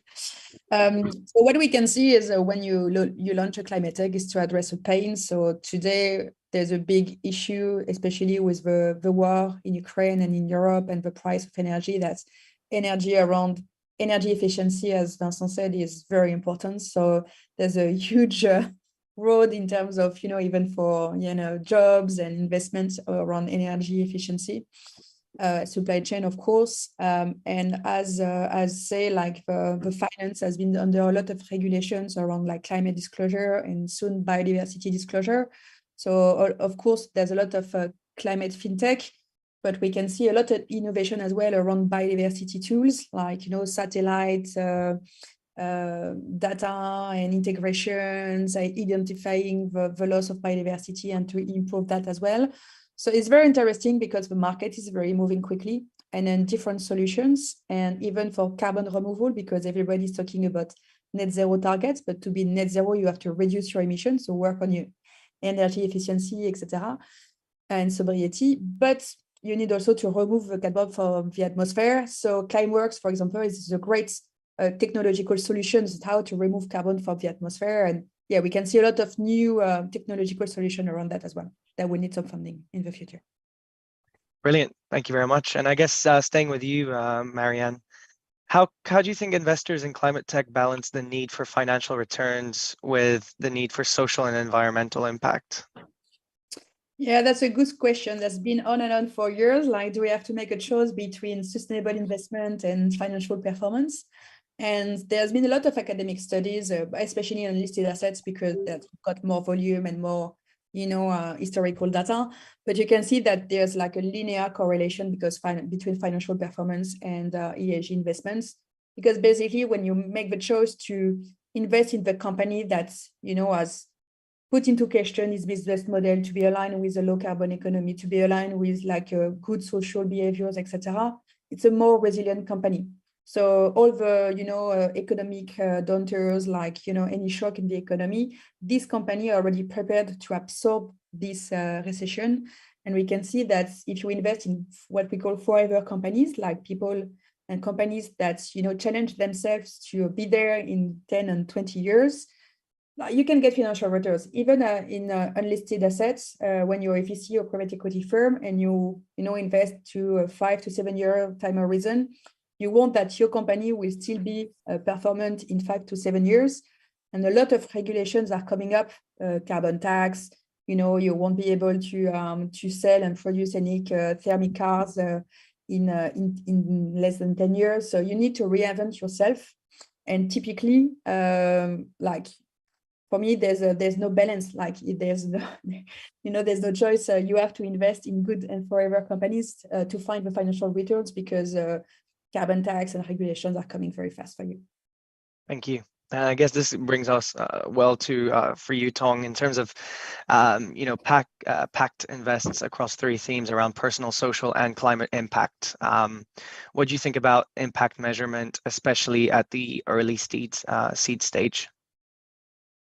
Yeah, so when we set up Pact, we really want to make sure we first of all pick founders who are purpose-driven, but then also support them, sort of measure and understand how they make impact, not just at beginning of the company, but also hopefully in 5-10 year time, invest at early stage. That influence is profound. We've looked at a lot of different frameworks, both from internal ESG VC framework to the external ones. And in practice, we realize that there's no one measurement fits all solution. So each company, I think first of all, on the climate side is a bit more straightforward, mostly is how much carbon you've saved, you've removed. But overall, with social and impact, with social and climate side, is really dependent on the company. But for early stage companies, it's really important to track early, to think about early, and then basically have one measurement that you start using, so that over time you can convey the story to not just external to investors, but also to internal, to motivate people as well. Because we observe that a lot of our companies being able to attract talents based on their mission, based on their purpose, beyond just financial return. Okay, thank you. I guess now kind of moving on to Vincent. I think the way you future positive capital, your investment philosophy is definitely quite interesting as you are looking at investing from a deep tech perspective, right? How can deep tech solutions such as AI, advanced materials, quantum computing, etc., be leveraged to address some of the most pressing challenges posed by climate change? Sorry, this question's quite long. And what are some of the key areas of opportunities in this space? Yeah, that's a good question. That's what we do every day. Something that I think is important to remark is the concept of exponentials. And that's really on what we are building. So actually, in short, what it means that the system evolution accelerates, but also our time scales to react accelerates, which is a good news. So on the what does it mean? So on the system evolution, what we see a lot of interesting things that show that things are accelerating in climate. Actually, if you look at the global consequences of climate events, they are accelerating, and you see non-linear acceleration, right? It's also the case in social and health.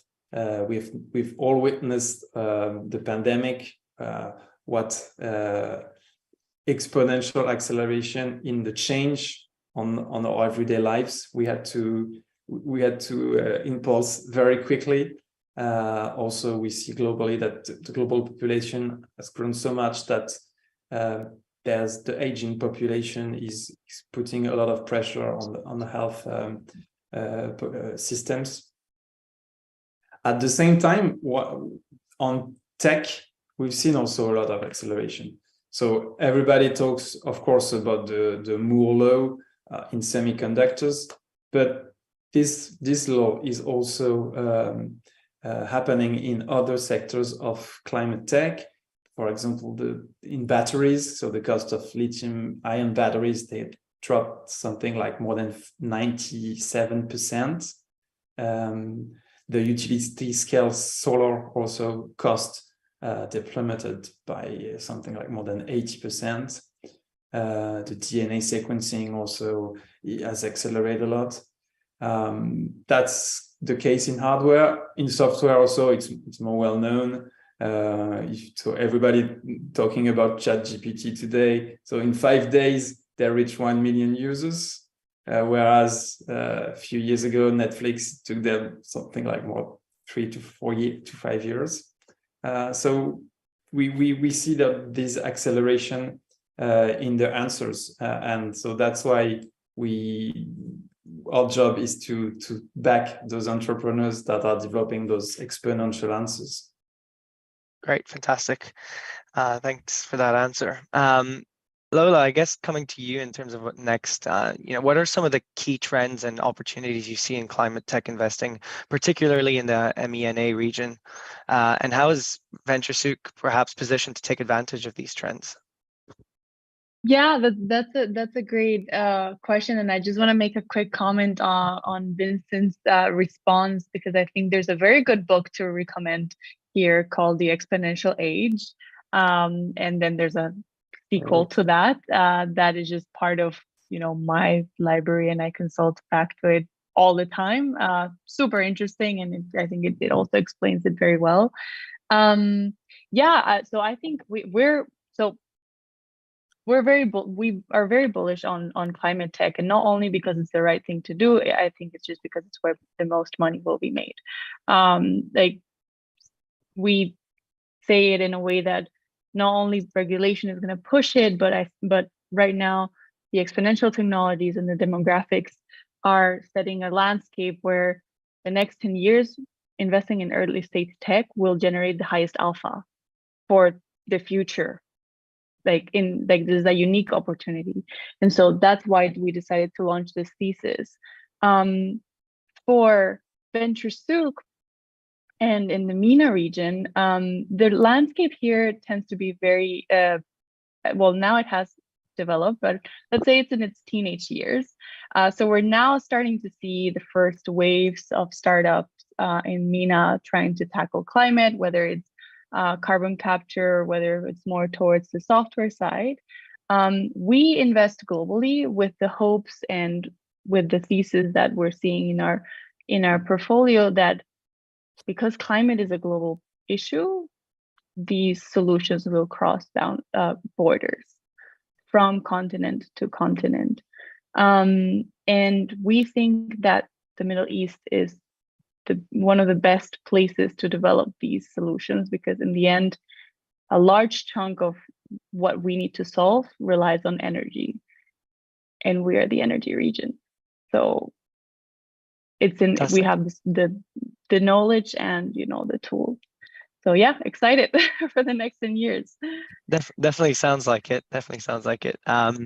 Now probably, this is a question, the overarching question, but I think maybe Marianne can look at this one first, especially in regards to the company. How do you see the role of public-private partnerships evolving in the development and deployment of climate tech solutions for climate change?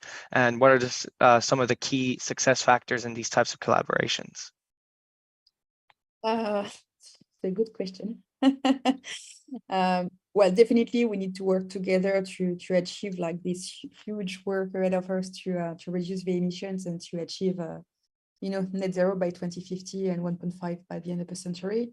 And typically we need public forces to help us to finance all the infrastructure and everything, like public forces to make the regulation more understandable, try to harmonize and have consistent regulation and climate disclosure for everyone. So we need to work together. For example, at CRIISP, we hired the former French Minister of Agriculture. It's very important to have this very high level people who knows how to navigate in complex environments, how to deal with NGOs, public, governments, coalitions, and private actors, because of course, all the companies will need to set up decarbonation trajectories, etc., but they will need the help of the public sector to do so. So yeah, it's a joint work, and typically we know that we need to work together to achieve that. Great.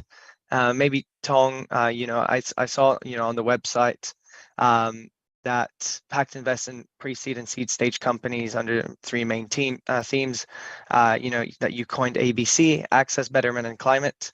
Based on what Marianne was saying, how much of an impact or how much responsibility should sit on perhaps the shoulders of governments around the world to really promote climate tech as well, in regards to also your ABCs, which I think covers that quite well?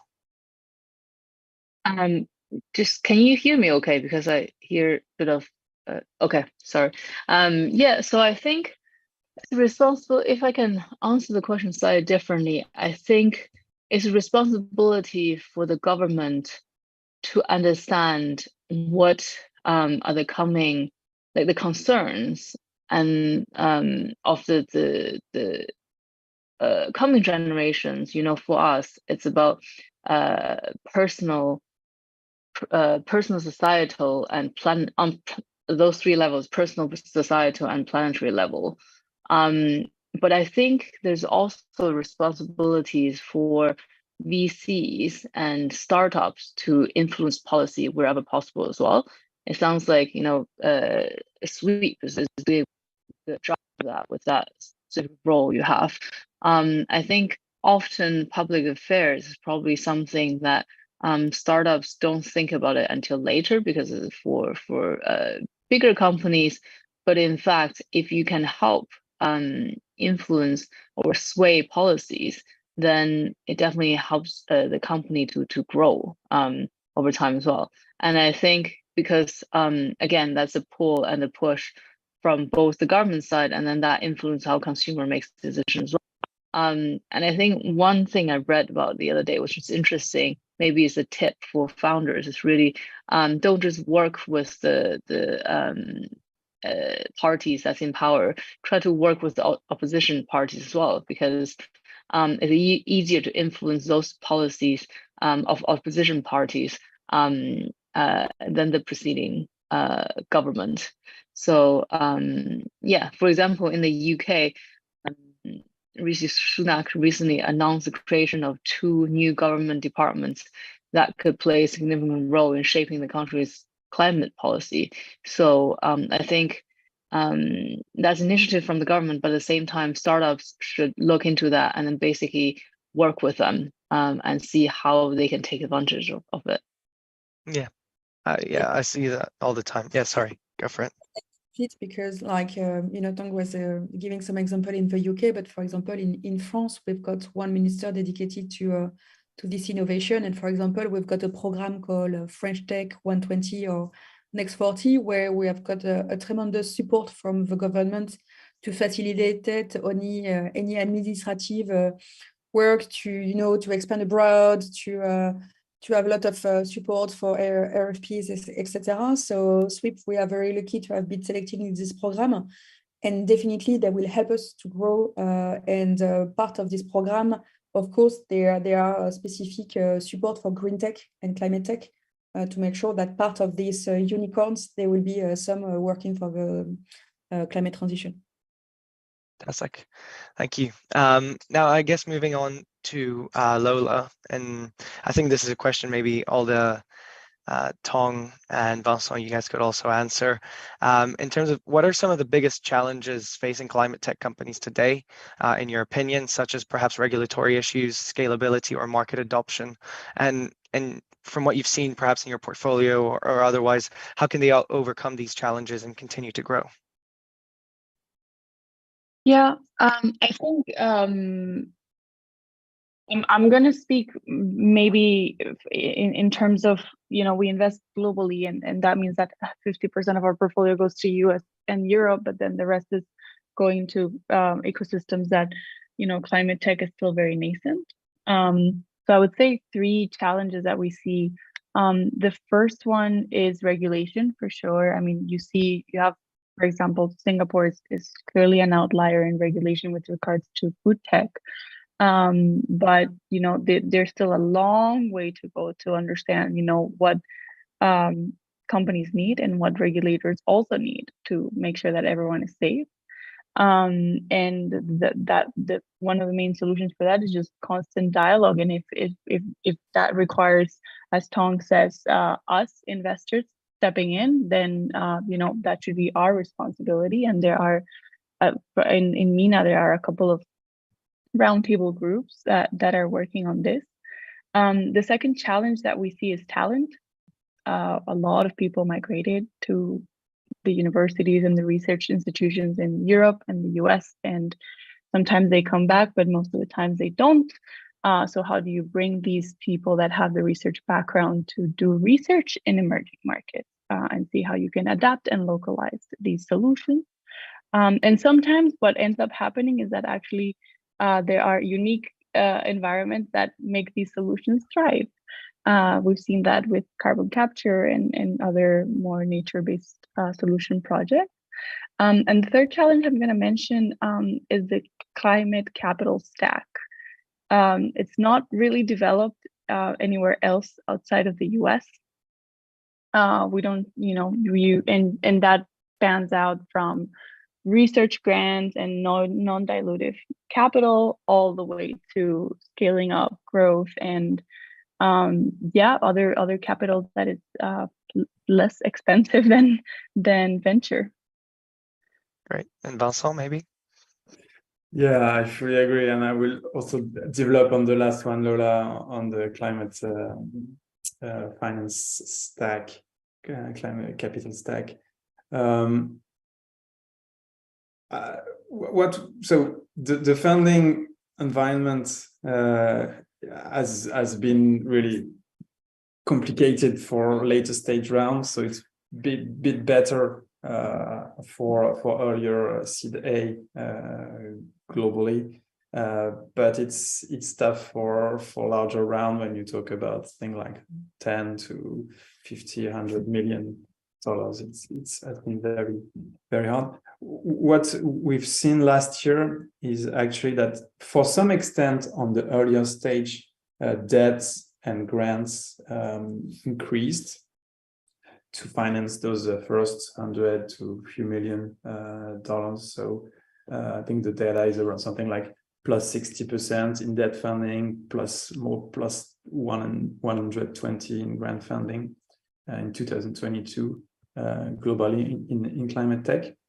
So those financing sources have taken over. What remains true is that for a lot of companies, the uncertainty to raise a B round, maybe A sometime, is higher than previously. So what we've been focusing on with our own portfolio is to make sure that the companies were well funded for the next 24 months, so that can give the best optionality in terms of funding in the next months.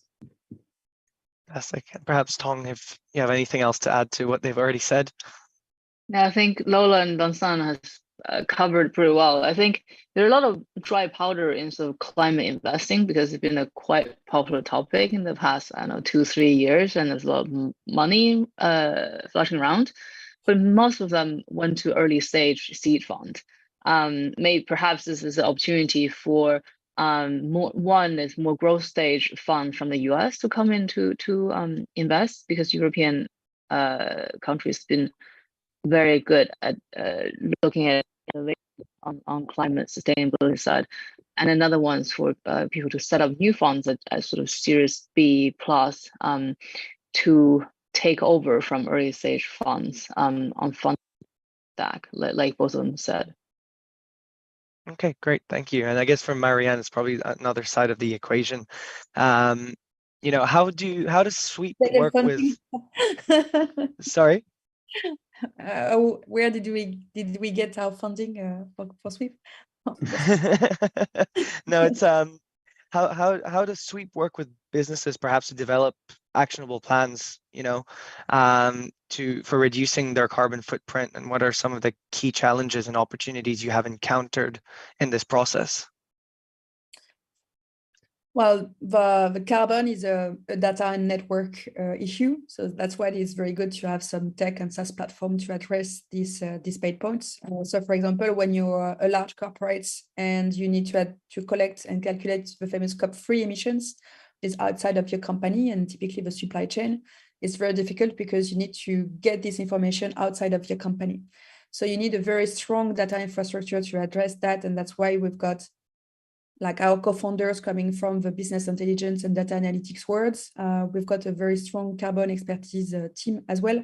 So what we propose is to have the best of the two worlds, the data and carbon expertise on the platform, and to try to advise our clients how to collect the data, make sure that we based our calculation on the latest carbon frameworks to address the regulation, to address your climate strategy, etc.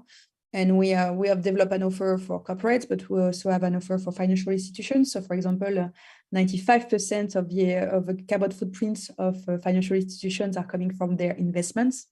And when you are a private equity firm or VC firms, most of your carbon footprint is coming from the companies you finance, and most of the small companies don't do the carbon footprint. So it's kind of tricky to calculate these famous finance emissions. So that's what we propose on the platform, to have this network effect, to make sure that we help the small companies to start their climate journey, to get the good habits to grow sustainably, and to have a 360 view for the financial investors to make sure that they understand, where they're at in terms of investments, if they've got any ESG strategy to pilot that, and to work collaboratively with their portfolio companies to reduce. So it's really a data and network approach, and that's why we developed the platform the way it is. Okay, great. And I think, what you've built is already great. I've had a look on the website and other testimonials, and it's really cool. But the next step is the next question, I think, is what is the vision? What is the vision, your vision, perhaps, or Sweep's vision for the future of carbon tracking and emissions management? And how do you see Sweep evolving to meet the changing needs? Maybe if more blockchain becomes applicable, maybe all the way back to the grassroots level, all the way to the raw materials. If you have any insights on that. Yeah, I think the future and the market is ahead of us, because we're a big up company, so basically in our status, our mission is to reduce the emissions of the planet. So we are not done yet. So there's a lot of work. The regulations are coming as well.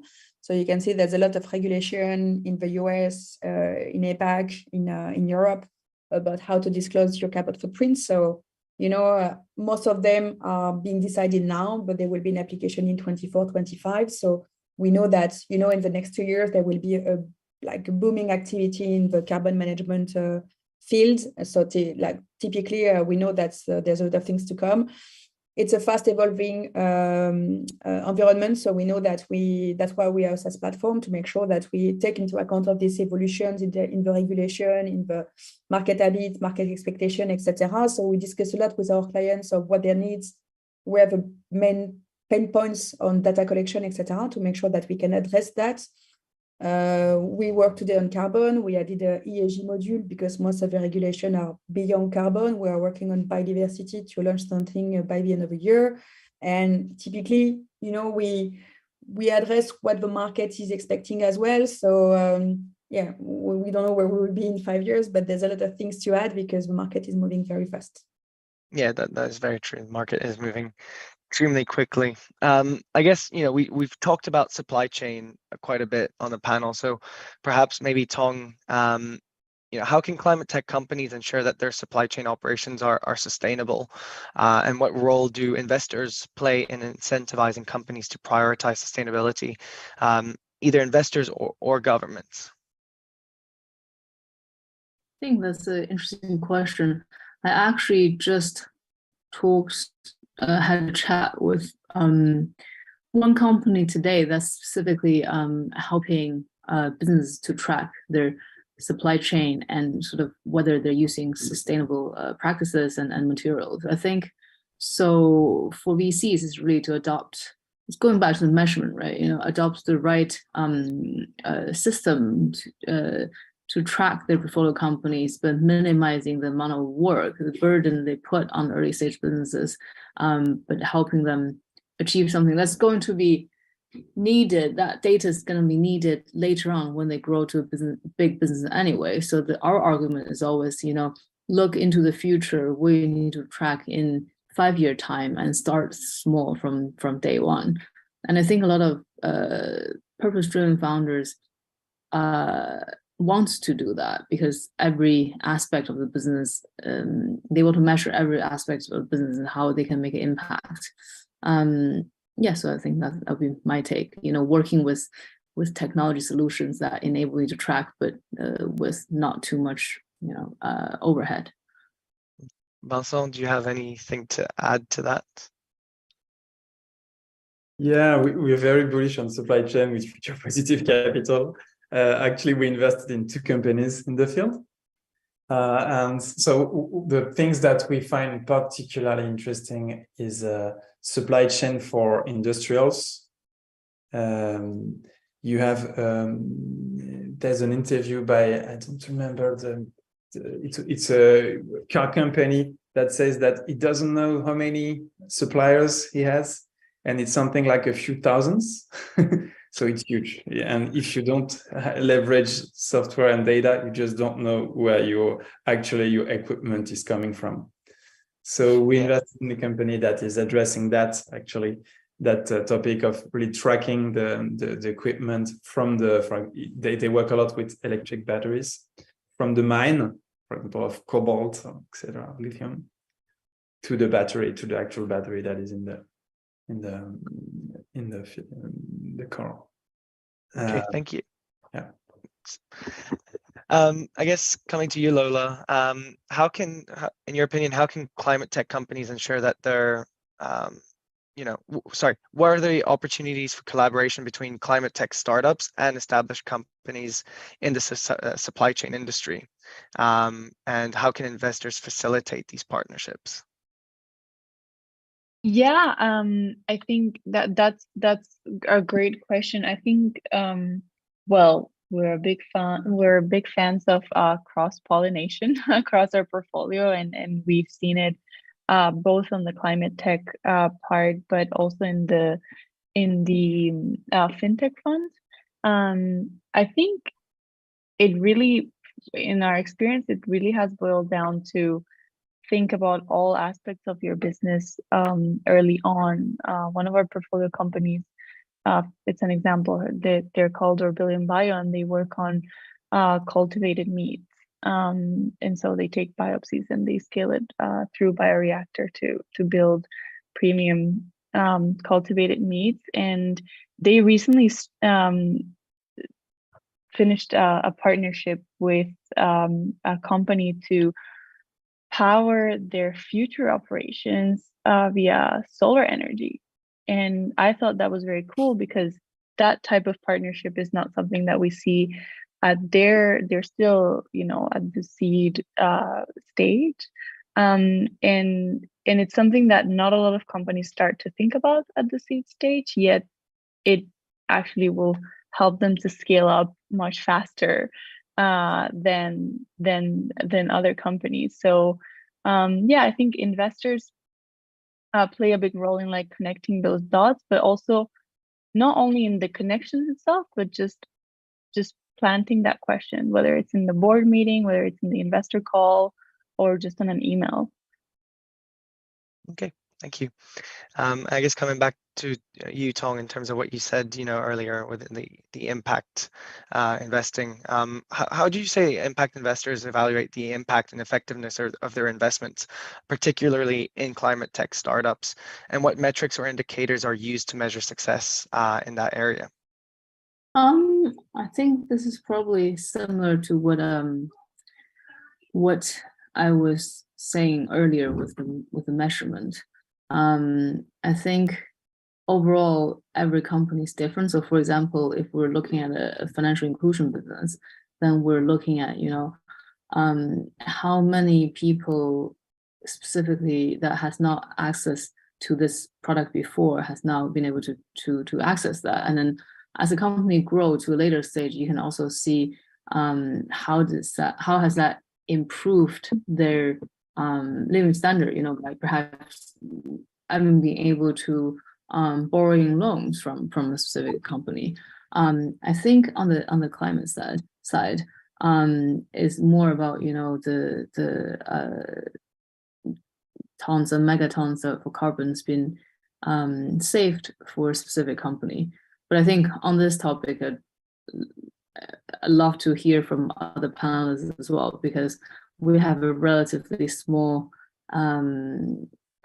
climate tech portfolio. So we've only seen, very limited evidence so far, and they're all at a very early stage. Maybe if I can jump, there's this metrics, when you invest in a climate tech, typically it's how you can measure your impact in how good I am, a positive impact on climate. And you can measure the carbon footprint, scope 1 and 2 and 3. It's like the risk of your portfolio, the risk of your investments. But that we call as well the avoided emission of the scope 4. It's, for example, if you invest in real estate, energy efficiency, materials, etc., or transportation, if you invest in, electric cars instead of diesel cars or bus or tramways, etc., or you invest in renewable energy, you can calculate the impact of your investment. I invested 10 million, but I helped to avoid X ton of CO2. So that's my positive impact on climate. And that's something that you can see a lot arising from impact investors, because that's typically something that you can quantify. Of course, there's a greenwashing risk around that. So you need to select your what we call the baseline scenario very carefully. Of course, when you've got renewable energy in France, is not the same impact as renewable energy in Poland, where it's a lot of coal energy, like as a reference scenario compared to nuclear energy in France. But typically, that's how you can quantify your impact. And that's, the scope 4, it's coming a lot into questions for some investors. And it can be an indicator because you can quantify it. So it makes sense. Great. Fantastic. Now just moving forward in terms of probably back to Vincent. When you look at a climate tech startup, what criteria do you look for, and how do you assess potential risks and rewards? So we've developed a framework to analyze the companies, and it's across 4 topics. So the first one is around business. So it's a pure business value. So we look at the size of the market. We look at the unit economics at scale. We look at the competition. We also look at the upside for a potential winner in this market. So this is kind of traditional investment. Then the second one is around innovation. So we love defensibility of a business through innovation. So we are looking at step change solutions, not like a 2 times improvement, but we look at things like 10 to 100 or more X improvements. Technology that are validated by industry experts with proven technical teams, and if possible, the most evidence of product market fit, which is not necessarily the case for very deep tech companies. Third one is around societal value. So here we look at how the company, the societal progress is intrinsic to its financial success. Are they really linked? And is the company, actually a way to answer that is the company addressing a real pain point and a strong sense of urgency? So that's the question, what's the impact should be vain, because it should really be rooted in the company. And the last one is around the human value. So we look at the team, obviously, the vision, their long-term anticipation, and also the culture that the team has built since inception. So yeah, so when we look at all those 4 pillars, and then we obviously try to make the best investment decisions. Fantastic, great. I guess Tong, like similar question to you. Is there you said that investing into climate tech is something relatively new for Pact. Is there a framework you've adopted or that you've maybe taken from another company, or have you developed something completely new in that regards? Yeah, I think Vincent's covered very similar things to what we look for. I think one thing I'll add, I'm sure that's probably in his first bucket, is the team. Like how relevant is their experience in what they're setting up to do, especially in climate tech, specialized often, and there's often a deep tech angle to it. So whether they have the relevant expertise, can they sell to the right type of customers? Often it might be like large enterprises or even government bodies. So I'll just add that on top of what's already been said. I think it's basically a combination of looking at whether there's a sound, scalable business, and then whether there's a impact angle to it. That's how we look at it. Great. And Lola, does VentureSuq have anything else that they look at, or has it been covered? No, I think it has been covered, and yeah, we're just excited to see what we're going to find in MENA as this ecosystem grows. And yeah, excited for more investors to join the race. Fantastic. So we've talked a lot about there's been a lot in the news about how 2022 was a very difficult year for a lot of young companies trying to raise capital. For those of you that have raised funds recently, whether it be from a Sweep point of view or from a VC point of view, if you guys have raised funds, have you also found it harder to raise funds from other institutionals, or is that really more of a lower pre-seed and seed companies are struggling more with, or is it across the board? I think for the Sweep point of view, we were very, very lucky because typically we sign our Series B the day like Putin invaded Ukraine, so just before the kind of economic downturn. And so very, very lucky to have raised like 100 million in seed, Series A, Series B in 1 year. So we are good now in funding. Very glad to have done that before, the full global economic turmoil that we're experiencing now. We had the chance to have a great valuation when we raised the Series B. And yeah, of course, we can see around us that there's a lot of, it's very difficult for not only climate tech, but basically all tech companies to raise money because the valuation is not very good.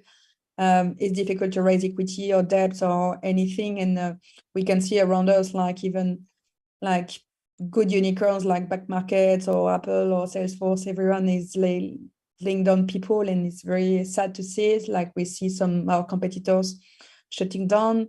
So we know it's difficult. We manage our money very carefully as well, because we know we want to make it last for a few years, because like the economic environment won't be nicer in 1 year. So we know that it will take time before it goes back to normal, especially in terms of valuation, to have a good deal for tech companies when we raise money.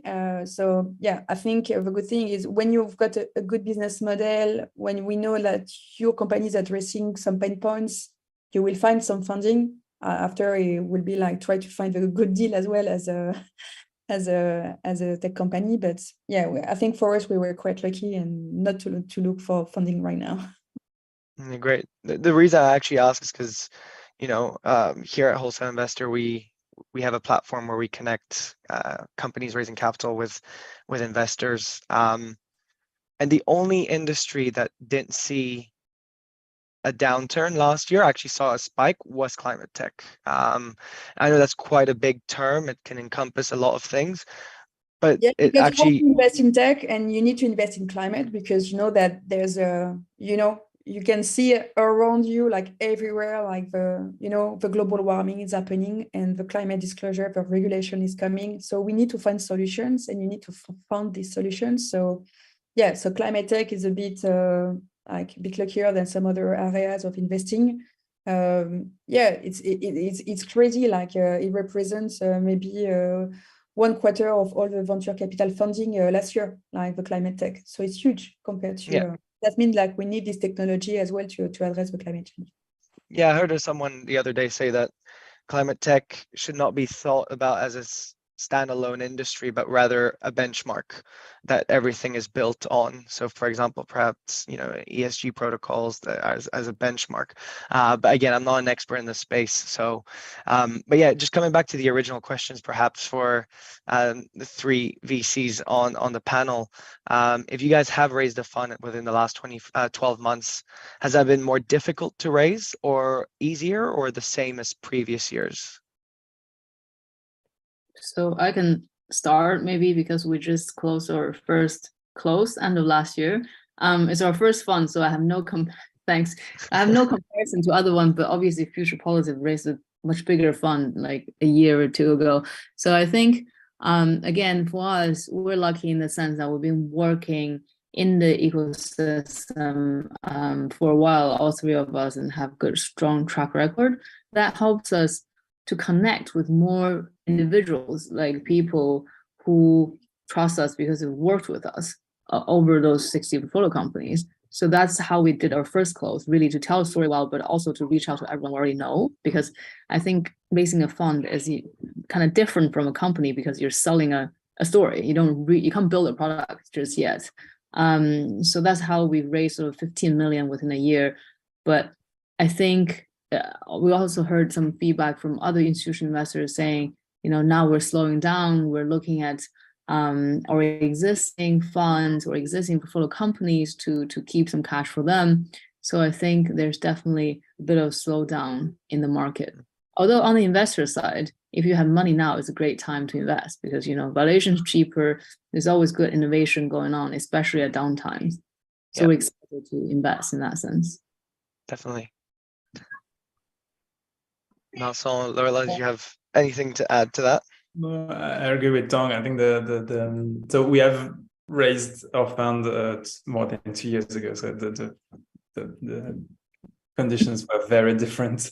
I think what we hear from funds raising equity, fundraising money from LPs is a bit the same as what startups are experiencing with funds. I mean, people are trying to focus on their babies first in troubled times, and so on the portfolio, trying to make sure that the existing portfolio is well financed and ready for the next few months and few years.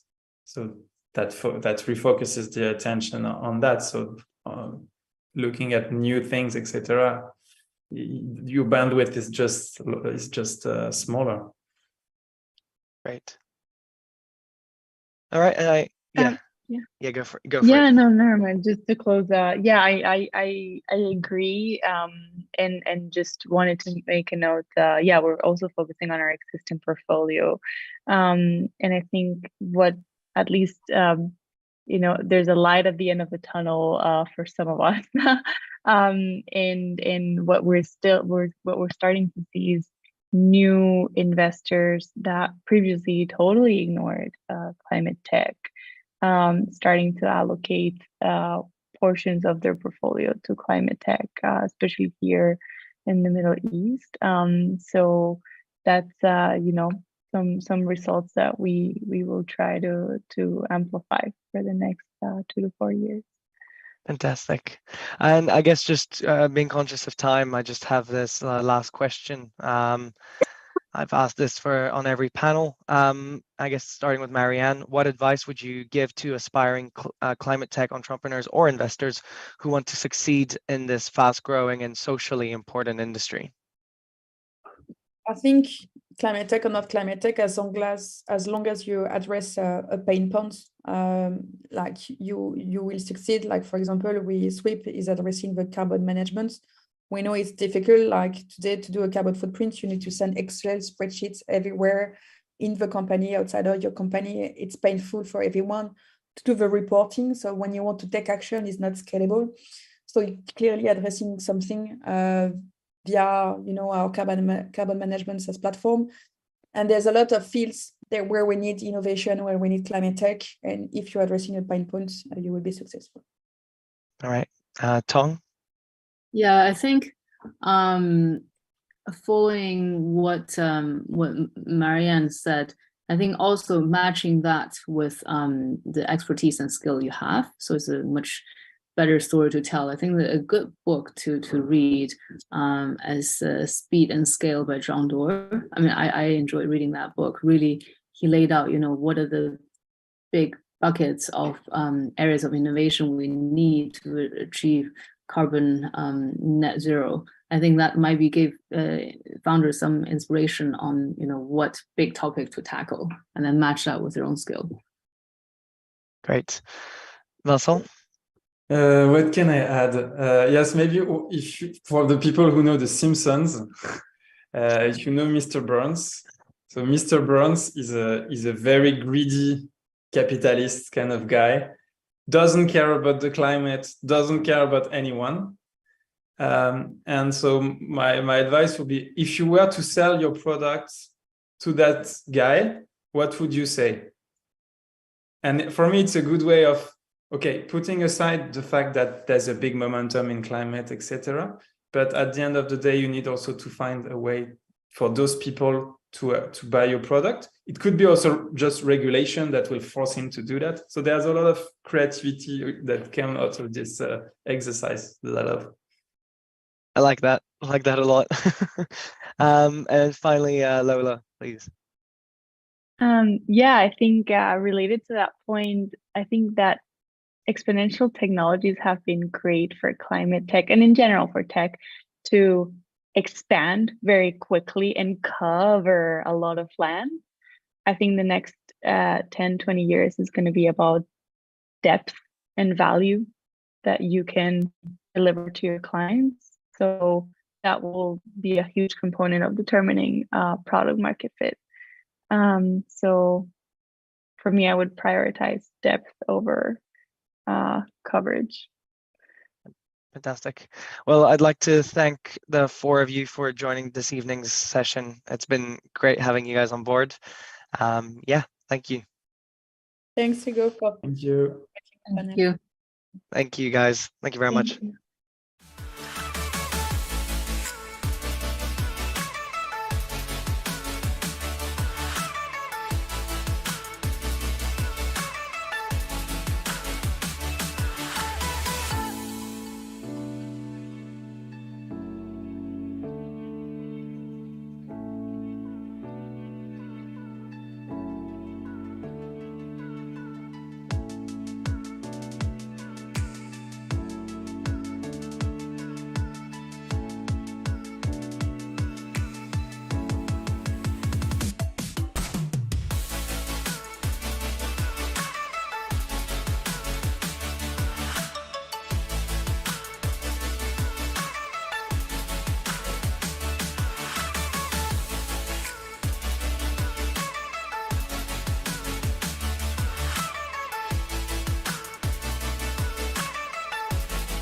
Hello everyone, welcome and thank you very much for joining. We're lucky today to be joined by Jeremy Barnes and Ewan Jenkins, two seasoned investors that I'm lucky to be able to consider acquaintances. They will be speaking today about their perspective on investments, fundraising, their careers and much more. I'm very excited to hear what they have to say. Ewan, do you want to go ahead and give us a quick intro to who you are? Thanks, Hawk.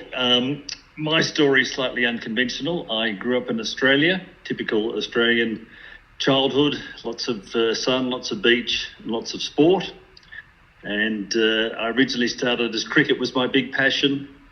Then my parents moved house. I couldn't get to the cricket pitch anymore. I had to find a new passion, and there were some tennis courts around the corner. My parents kindly paid for a few lessons. I got into it. That was my passion. I played every waking moment, and I started having some success. And I started playing more tournaments, having more success. And after a number of years, I was top ranked in the state and in Australia. And then I was dead set on becoming a professional tennis player. I thought that's what I wanted to do, and I liked the whole buzz of it. Then there was a young kid that started playing up 2 age groups. The first year he played up, we all dealt with him reasonably well, and he didn't have that much success. The following year he played up, and he beat me 6-love, 6-love. I think it was in a quarterfinal match. And that was devastating to me, because I realised that A, I wasn't improving as much as I thought, and B, this guy was on a rocket ship of improvement. So that was the end of my tennis ambitions. That kid went on to win Wimbledon. His name was Pat Cash, and I had to find a new career. Fortunately, along came the stock market. After my schooling, I needed a new passion. I got into the stock market. I started at the bottom.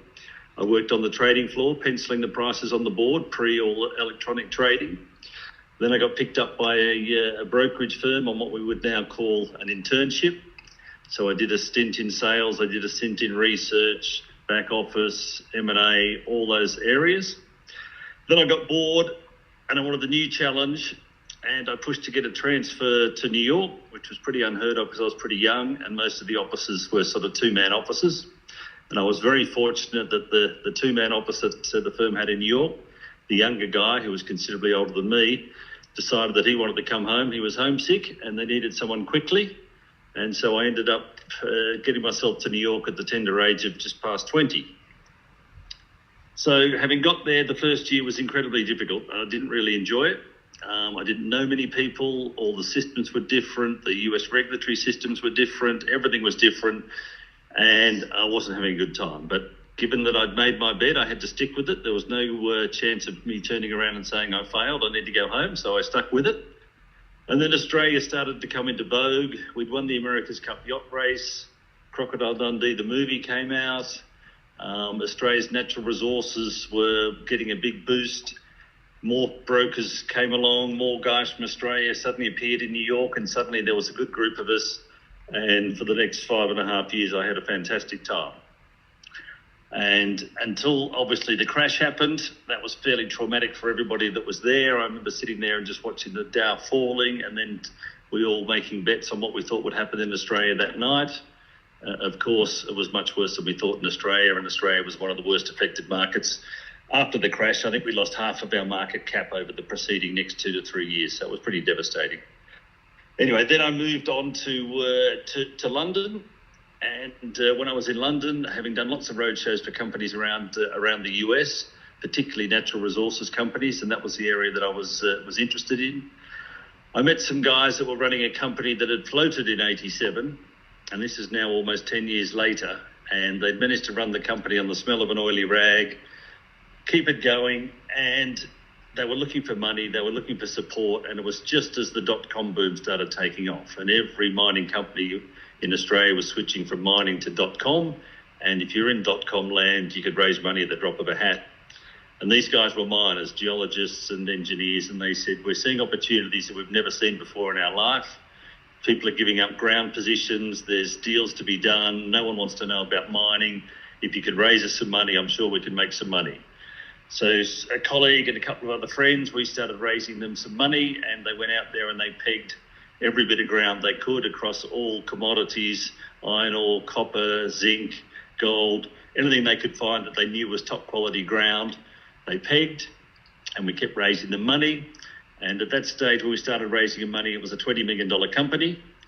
And within the next, I forget how many years it was, 4 years, it became a $1 billion company. The Chinese commodity boom had started to take off. We floated off 8 separate commodity-specific companies. We were left with the iron ore assets, which we then sold to Atlas Mining for $500 million, and they're now part of Gina Reinhardt, the richest woman in Australia's iron ore portfolio. So it was a fantastic investment. We had to trust the people, which we did. They were good people. They were trustworthy. They knew what they were doing.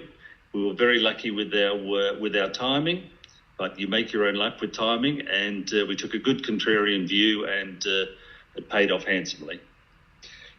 So that was a great investment for me. And so after a number of years of working in London, with a quick stint back in Sydney and then Melbourne and then back to London, I ended up leaving the city in 2010-11 and moved out to Switzerland for a number of reasons.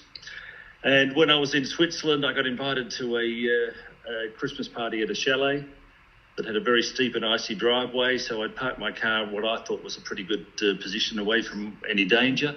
And just as I was getting to the front door, I heard an almighty crash. And that was someone running into my car. And then I heard someone say, "Don't worry, it's Jonathan's car, I'll sort it out." So I waited at the door until this person turned up, which happened to be Jeremy, and said, "Hi, that's not Jonathan's car, that's my car, and I'm Ewan Jenkins." And since that day forward, we have become best of friends. And we talk a lot, we walk a lot, we invest a lot together, and it's been a great friendship for me. Thanks, Hugh, for that. So it's funny that he talks about his America Cups experience. So I'm 59. My father died when I was 4. I went to Oxford, then I was at Cazenove as a European equity analyst. I spent all my life analysing companies. And funny enough, when I was at Cazenove, I invested in the guy who was behind the Australians' America Cup success, this bloke called Bond, who went bust. And my dad left about 150 grand in a trust, and I put 50 grand of that in the bond company, and it went bust. So I learned very early on that no investment is safe forever. After Cazenove, I went out to Russia. It was the the move from communism to capitalism. They were privatizing everything. With a group of 3 people, we set up an investment bank called Brunswick, which we sold in 1998, luckily 6 months before the crash, to UBS for about 250 million. What did I learn about that? Get more equity if you're important in a business. I didn't have enough equity in the business, and the chairman took much more out of it. I also set up I invested with a bloke called Tom Henderson. We put 2.5 million each in a retail company which had NAF and Levi's, and we bought them a whole load of European brands, including Hermès, LVMH, Salvatore Ferragamo, and Christian Dior. Then I moved to Toulouse and I invested in a realtor, as they say in America. It was the beginning of the internet and a real estate agency called Under Trois Immo. I was doing really well. We got an offer from Home Store, which is quoted in America for $8 billion, and it was $64 million in cash. 6 months later, it was 50% cash, 32 in a quoted environment, in a quoted European business. Then it was, can you lend us 10 million? Can you lend us 2 million? They lent us 2 million. Then they went bust, and the whole thing went bust, and I was left with a bill of 500 grand from Ashurst Morris CRIISP, the lawyers. What did I learn from that? Just don't get involved in hype. It's too easy. And then I moved to Switzerland, and you and I became very good friends. And over the last, I'd say 6 to 7 years, we walk 2-3 times a week for 2 or 3 hours each time, and we mull about the world. And in terms of trying to work out where we think the world's going, we don't know. No one knows. We've done lots of co-invests, and maybe should we go through a few co-invests? Yeah. And then we can talk about our investment strategy afterwards. Yeah, exactly. The first one that Jeremy got me involved with was a thing called Click and Boat, which was basically the Airbnb of boat rentals in Europe, fairly small at the start. He showed me a bit of a deck. We talked about it. Then as I investigated it more, it came to my attention that these young entrepreneurs in France had started the business renting out boats, and they were not calling on cash for advertising or to do anything. They were cash flow positive. They just wanted to grow the business, do more deals and getting more operatorships in more ports, et cetera, et cetera, et cetera. So I was attracted to that because everyone else that was trying to raise money at the time was raising money just to go on an advertising splurge and throw parties and do the things that were trendy at the time. And these guys just wanted to get on with it. And I think, Jeremy, correct me if I'm wrong, but the first investment was at, was it 5 million or 3 million? 5 million for 10%. 5 million, exactly. And then there was a number of subsequent fundraising rounds to that. And we eventually got taken out by Primera, the private equity house. But Jeremy was more intimately involved in some of the acquisitions they did. No, so one of the things was quite funny, and again, this happened when I was walking with you, and it was COVID, and Switzerland was far less locked down than the UK was, so we were still allowed to walk out in the mountains and stuff like that. And we'd been negotiating with Nautilus, the Spanish competitor, for 10 times what we eventually paid for them to buy them, because they were the leading European competitor and we needed to take them out. And at the height of COVID, when France was just totally closed down and no one was doing it, we persuaded the management of Click and Boat to get in their cars, to drive from Paris to Barcelona, and to go and buy a Nautilus for 1/10 of the price they could have bought it. And what does that show you? I think it shows you that you've just got to be reactive and move fast and do everything like that. And I'll give you another example about how Ewan and I have also co-invested. So we're walking again in the mountains. I've got a dog, he doesn't. And he keeps on talking to me about this Australian company called Zenith Minerals. And Ewan's much more street smart than I am. He just smells things and gets them right. I tend to be slightly more analytical and difficult, and I think the combination of the two work very well together. But so then we were talking about Zenith Minerals, and I said, okay, Ewan, let's do a sum of the parts calculation of it. And it had some gold, it had a bit of zinc, it had a bit of lithium, and it was quoted at about, I don't know, 30 or 40 million. And we did the sum of the parts. And obviously there's an element of luck because you don't know what they're actually going to find in the ground. But we came up to something around 50, 60 million. And they were doing a fundraise at 30 million. And Yui said to me, why don't you do it? And I said, yeah, I'd love to do it. And he's already a very big shareholder in it. But me and a couple of friends, we did it as well. We did a fundraise at, I think it was 10 cents. And it went very quickly to 30, and now it's 35. 25 now. It's come back. It's come back. But that was exactly an idea of how we combine. And the other thing is, which I think all of you guys have this problem with today, is that traditional assets no longer have the certainty that they used to have. And that's for two key reasons. The first is the increasing impact of technology on industries and assets. And the second, it looks like easy money has come to an end. And so it's much more difficult to invest today. And we'll move on to another idea that you and I came up together, which is Artemis. So there are interior design is 30%. It's Italian interior design is 30% products. It's 30% of the world's market. There are 19,000 artisans who produce those. We managed to find this website, which was an aggregator of all those artisans. And today it is the undisputed leader with 57,000 products on it, with most of the artisans selling mainly to the US and to the Middle East. And that's an example of digital luxury. And what we're really trying to do now is remove our focus from traditional assets. And mining is a traditional asset, but lithium isn't. It's batteries, it's modern cars. Everybody needs them. And the rest of the stuff we're trying to do is in the digital luxury sphere, which is dealing with people who are much younger than us. So from the 25 to 40-year-olds who are using digital to invest in luxury assets. Yeah, and it's been a great success story and continues to be a great success story, and not really replicable. Yeah, and I think when you, because we bounce ideas about it, and I think one of the characteristics we both have is we're both outsiders. And if you're outsiders, you instinctively don't go with the crowd. And if you don't go with the crowd, it's less crowded. You're contrarian, the upside is greater.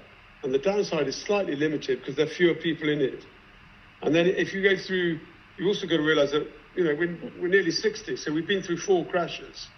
And we're quite aware of a lot of problems that could happen. Nothing is infallible though. No, and we don't mind asking the questions that make us look stupid because we don't know when we want to know. So we don't pretend, we ask the questions and we get the explanation, and then we rationalise it in our mind. Does that make sense? Does it sound right to you? Does it sound right to me? And then you get the conversation flowing. And then when something starts to go a little bit wrong, you can also analyse, okay, well, it needs a quick attention's got to be paid now. We need to fix this by tomorrow. You don't let things linger, or you say, listen, it's not a big issue. They'll sort it out. We don't need to worry about it. So I'll give you an example of that. Just for, we started this call, Ewan showed me this term sheet of a CEO of a company, which we won't talk about, and said, what do you think about it?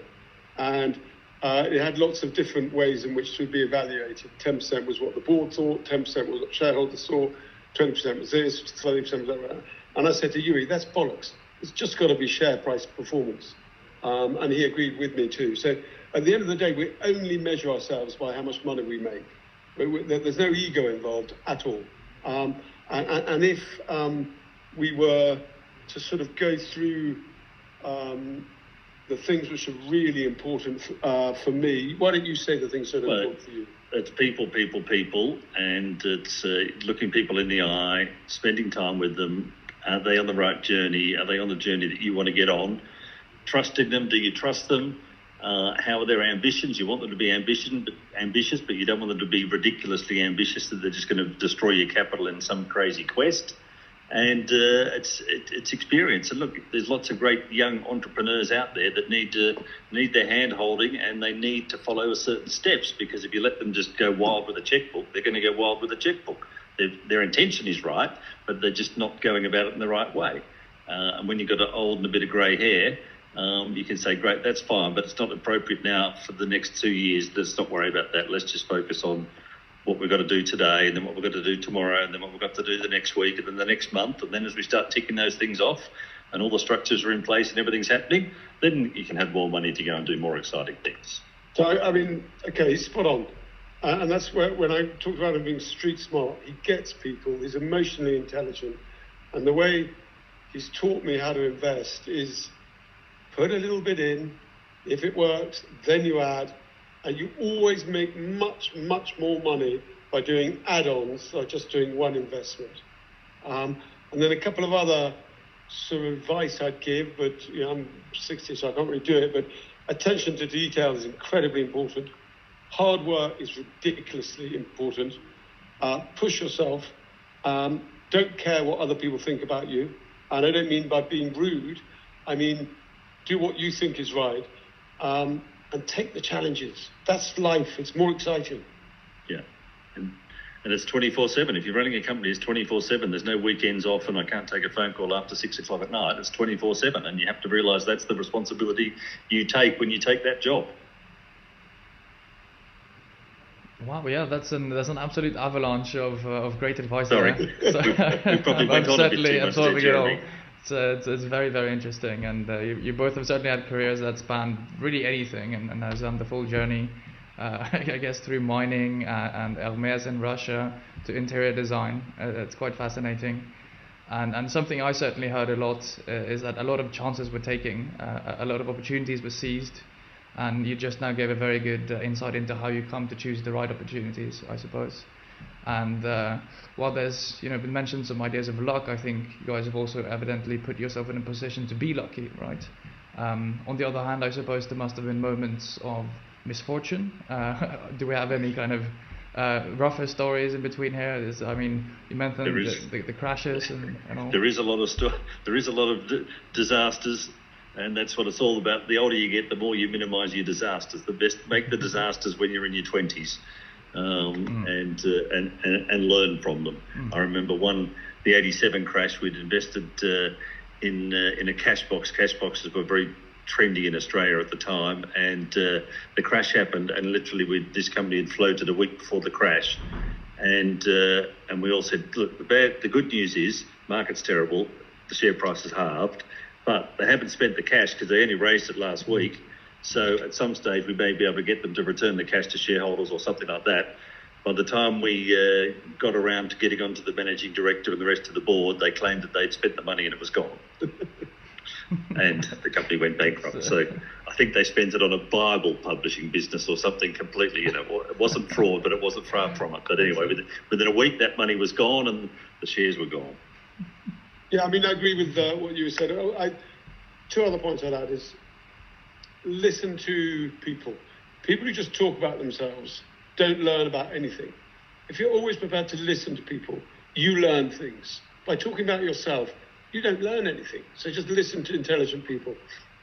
And the second thing is, and this is a psychological decision that one makes in life. I know that I was never going to be happy in a big company. I don't play politics correctly. I'm not good enough at it, and whatever. So I am an entrepreneur. But if you are an entrepreneur, boy, do you have ups and downs. And you've just got to get used to those. And sometimes there's no money, and your wife's really annoyed with you. You're saying, it's coming, darling. And sometimes there's too much. But it's much, much more satisfying to make your choices, your decisions, making your decisive moves and seeing you're right. Yeah, it's very good very advice. true. It's a different type of satisfaction. Yeah. And I guess this all implies a big dose of optimism as well, because going through all you this have to be an optimist. Pessimists tend not to make any money, and you've got to be an optimist, and you've got to be able to prepared to get up off the floor when you get a blood nose and go, okay, let's keep going. There's no stopping. A thick skin like everything. As Shimon Peres said, the ex Prime Minister of Israel, a pessimist and an optimist both die at the same day. One dies happy, the other dies sad. And not only a thick skin, but a thick car carrossery, I guess. Because yes, exactly. You also certainly need to be an optimist to start a long and prosperous friendship after crashing into the other in the chalet. Quite good. And so what are your current projects? What are you guys up to now? You going home and logging off and taking a cold bath after this, or is it still all work? So I'll answer for Yui. Last night we had a dinner. It was a working dinner where I had 4 LPs who've invested in my fund, one of which is Yui, and 3 others, and we just talked about the fund, the outlook of the fund, what could go wrong, and it was fascinating and very reassuring. We have this small fund which we are working on full time, which has caviar, has Artemis, which I've talked about, Le Collectioniste, and a wine company. They're all inflationally proof companies, market leaders, and doing very well. But no, we work the whole time. He works the whole time too. So he's always on some mining project or something. But no, it was a very good dinner, and just when you have sensible people around a table talking about the potential scalability of some of these businesses, you can get super excited as long as you stick to the roadmap of what you're doing. So one of the guys at the dinner was a guy called Callum Parton. I'm allowed to use his name because he's happy with it. He was the 14th employee at Cartier, and then he went to run Richemont. So you can imagine the intelligence and advice he gives you. And so we were talking about scaling up the caviar businesses, and I asked him whether the luxury companies were going to go into the food business, and he gave me a great quote. He said, all these luxury companies are stretching what they do, and I think that's exactly right, which is why I think what we're doing is the right thing to do. You can see an end game of a luxury, either IPO or someone taking out all the businesses that tick the boxes that can go into a luxury portfolio. Yeah, wine, caviar, truffles, Artemis. But you got to get there and you got to do the work. Yeah, and someone has to do the aggregation, right, as Jeremy mentioned with the interior company as well. And I think this brings us quite well into kind of the last, we don't have much time left, but I'd love for us to get some time in on fundraising as well, as I know a lot of people probably in the audience will have either done that or is planning to do that. And I mean, what I'm seeing here is that you guys clearly have kind of strong ideas, strategies, and that you've now kind of worked at scaling this throughout your careers to the point where you're now, you know, with LPs, etc., presumably running a fund. And do you guys have any tips on how to fundraise? I mean, I can clearly tell that network is already a big factor. Any other ideas around how to succeed at raising funds?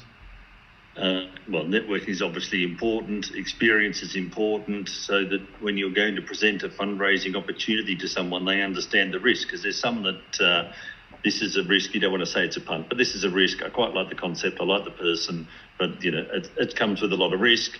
And there's other ones where, like the caviar and some of the other businesses that OLMA are involved with, significantly lower risk. It's just capital for growing the business and expanding it. So you've got to know your audience. And you've got to network hard, and you've got to, you know, it's a selling job. You've got to sell, and you've got to look after the customer, and you've got to keep them informed. You don't just invest their money and then say, here's a Christmas card. You've got to be in touch with them all the time about what's going on with the company. So if there is any nasty surprises, it's not a surprise. You can say it as it is. And then the good news comes. Here's your valuation. Guess what? We've just revalued it 20% or whatever the number may be. Yeah, I think it's right. And I'd add to that, I think you have to have an incredibly thick skin. I think you have to know more about what you're selling than any potential investor.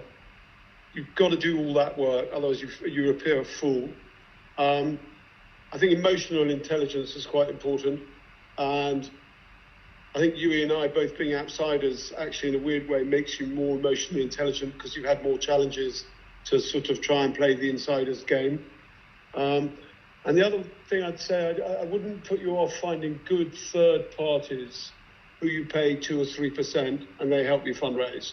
But never pay somebody a monthly retainer. I've done that 2 or 3 times. It's been a disaster. Yeah. They're much better just success fee. Pay on performance. Yeah, I think it's very difficult too. Yeah, I mean, those are all very strong points. And I particularly like the idea of having pretty much more knowledge than anyone else who can come across this, because you really need to know what you sell.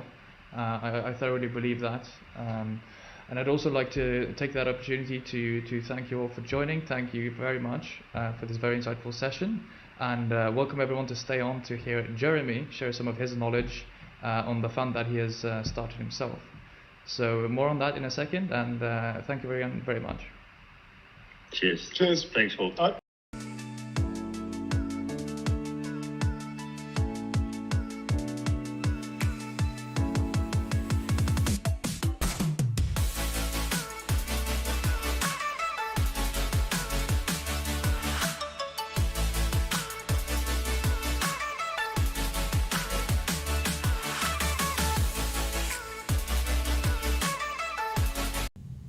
hope you enjoyed the chat with Ewan. It's one of those nice relationships. He's become a very good friend and a reasonably decent investor in a fund I'm going to talk to you about today, which is OLH Fund. We've been going since 2012, the same team, and the key about this is it's an evergreen fund, and I'll come back to why that's important. We're about 60 million size, 30% of it is our own money, and we charge 2 and 20. And here I'm going to talk about something which I think is absolutely key, and someone at my age can talk about, but the 5 people who are key in it are all quite elderly. I've been through 4 crashes, and as I was talking with you, and they hurt each time, and you learn a lot of the times. And so this fund really is about capital preservation.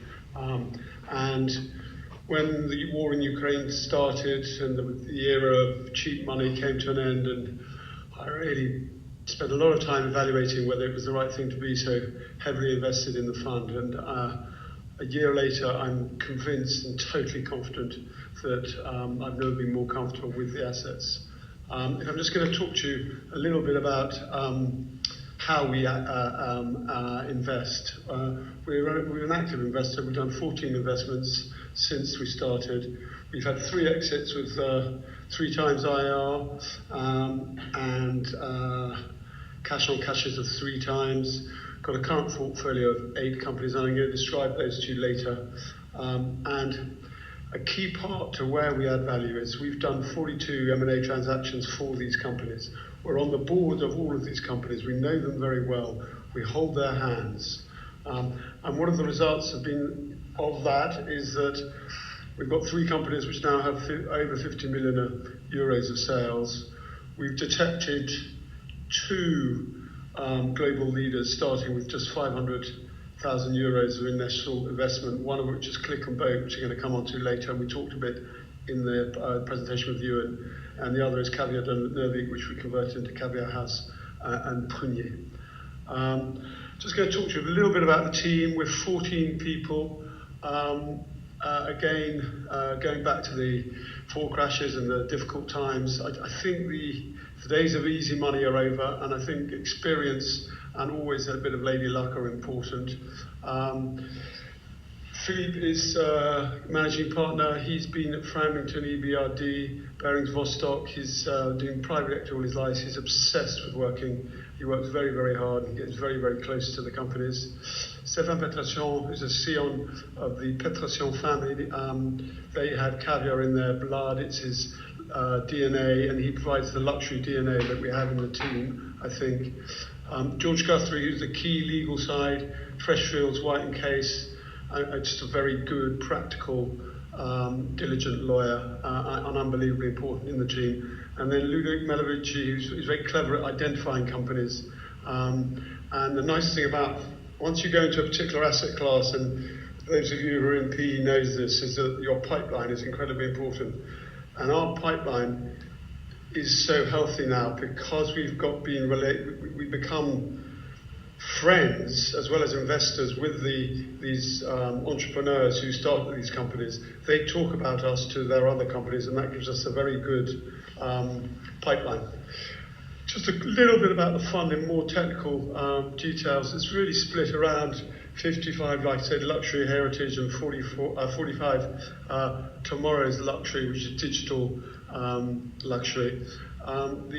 Just going through the digital side, I've talked a little bit about it, but Artemis is one of our key players. We started with a very small investment of 1.5 at a valuation 15. We've just raised much more for them in July.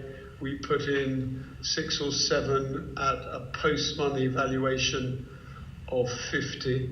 And it's got lots of things good about it. It's got an incredibly good management. I've seen them about 8 times, and when I was speaking to you, and my background is an equity analyst and visiting companies, and the management there, I think, is the best I've ever come across in my life. They're young, about 35. You've got Marco, who's the CEO. You've got another Marco, who's the CTO, very clever as well. And you've got Ignacio, who's the finance director. They get on very well. And they've got that very reassuring thing that when I look at my notes from when we first invested 5 years ago to today, they always say what they're going to do. What do? They're 19,000 artisans in Italy, which represent 30% of the world's global market share for interior furniture design. And it's all very, very exclusive. What they've done is and it's been very hard work, but they've created a marketplace online with 57,000 products, with more than 4,000 artisans, all very, very expensive. Sales are 60% to America, 15% to the Middle East. That was less than 2% last year, and a little bit around the rest of the world. The website is mainly English. They're translating it, and they're going into Germany and French and Spanish. It's growing 50% last year. It's above budget this year. It's fantastic. Where's the exit for that? Well, already, for instance, B2B has become increasingly important. And as you know, LVMH bought Tiffany's. They have 122 stores. Last time I saw them 3 months ago, they'd done 2 of their stores. They've now done 44 of their stores, and they will do all of their stores. And if you've got Bernard Arnault buying your goods, that's good enough for me in terms of is it luxury or digital. Secondly, we have a decent stake in a company called Le Collectionniste. Again, that is a digital marketplace for very, very exclusive houses. They cost about, the average is about 26 or 27,000 euros a week. They've got 1,400 properties in 25 different places. They're dealing with people who rent a house and they want to have a jet they want a helicopter to pick them up from the ferry if they're in Greece, or they want to have a Ferrari to drive when they're there. We recently had not an investor, rather sadly, but a client of theirs who paid, I think, 2.5 million for 2 months for a chalet there. It's got a 50% take rate. It's a fantastic company again run by young people, 35-year-old. And the final digital luxury one, which I want to really talk about, is Boats Group, which we've now sold to Artemis. I talked about it before, but they started off 2 kids in Marseille renting out Zodiacs. They turned it into a $60 million business, which they sold to Artemis. We followed on with investments in 3 different stages, and it was a lovely story. Moving on to the slightly more, it's not slower growing, it's a different dynamic. It has a different dynamic to the growth and profitable bit that we have in the digital luxury space. These 2 stories are a combination of turnarounds, successful turnarounds, and I can give you evidence of that as well, combined with moving from being online to going offline to going to online. So Caviar, the history is that we took a small stake in 2015 for 5%. It's based in Bergerac, 5 million production of caviar. In the world, it's about 450, so it's small. We slowly built that stake up to 30%. But now this is where the interesting bit comes, and I think one of our things that we're very good at, COVID comes, and I think the way that we reacted in COVID is very reassuring for our LPs, in that in COVID we managed to persuade Click and Bake's founders, as I was staying with you, to drive to Barcelona, and we bought the largest Spanish competitor for 1/10 of what we were going to pay for it. But also in COVID, Caviar House and Prunier, who knew Stéphane from his family, totally panicked, and came to see Stéphane and said, we want to sell the business. Anyhow, we managed to buy France's largest caviar production with about 15 tons of production. It's Prunier, which was invented in 1890, the Caviar House slightly later, has 42 shops, and we're turning it around. We've got a new management.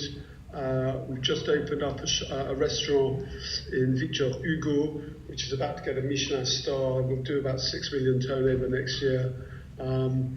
And we're going to merge, and that's going on at the moment, Caviar House and Prunier with Nervic. We will have I think it's 49% of the French caviar market. The French caviar market is the premium caviar because it's the cleanest and most biodegradable, etc. One of the biggest competitors is China, and as you can imagine, they put a whole load of stuff in it which makes it not particularly palatable, even though they last longer and have a longer duration. And as you can imagine, the super rich don't care about that. They want to buy the stuff which is more healthy and better for them. And so French caviar is going to a premium. And what's good with that is we're now in the production and the distribution, which gives us total control over the whole thing. The final thing I want to talk to you about is our first asset, which has been incredibly hard work, which is a vineyard in Burgundy. When we bought it, it was selling 700,000 euros of bulk wine, losing money, and it was 35th biggest or whatever, and nothing. It was a nothing vineyard. Today, it's the 6th largest vineyard in Burgundy. It's growing the fastest. It has 4.5 million turnover, and it's significantly profitable. How have we done it? It's a story, I think, of how we operate, about a ton of hard work, a bit of luck, but the 4 main reasons, I'd say, is for the first 6 years we listened to the management who said, oh, in Burgundy we do wine a certain way, and we thought, okay, that's how they do it, that's how they do that. And then we looked at each other and said, hey, this is rubbish, we're going to do it our way. So we sat in management, we got a really good new manager, we got a very, very, very good winemaker, a young kid, 42 years old, number 2 at Chanson, which is a very famous winemaker, and that's been a key. The second thing was again during COVID, again showing flexibility and ability to react. We bought for a Southeast Asian billionaire the Montrachet Hotel, and you may not know Burgundy or Pouligny-Montrachet, but Pouligny-Montrachet is a little village in the centre of Burgundy. It's the eco-centre. It's where 6 of the most expensive Grand Crus comes from, and it has a square on it. And on one of the sides of the square, there's the Montrachet Hotel. Whilst we were buying this for a billionaire, we remained 10% in it, and that was our commission for doing it. Philippe was walking around the square and he came across somebody who bought the Olivier Leflaire's 16th century house opposite. We've converted that into Maison Chanzy, and in football parlance, we've gone from being Scunthorpe to being possibly Manchester United, apart from last night, challenging for Champions League position.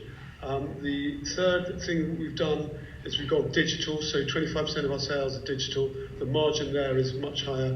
And then we've done a combination of M&A. We bought a Premier Cru Volnay, and also the synergies with Caviar House and Premier using their 42 shops has been quite strong. So I don't want to go on for too long. It's a reasonably long story. I'm just going to conclude with saying, yes, Lady Luck has been important. But it's really been a story of hard work. We try and add value to our companies the whole time. I think in terms of, well, we've had 3 exits, I've been through them, but they've all been nearly 3 times multiples with IRRs, which are more than respectable, over 30%. 70% of our total turnover is online luxury. I think a definition of a good portfolio is if you want to actively add to all of your companies, and that's what we do with any new money that people give to us.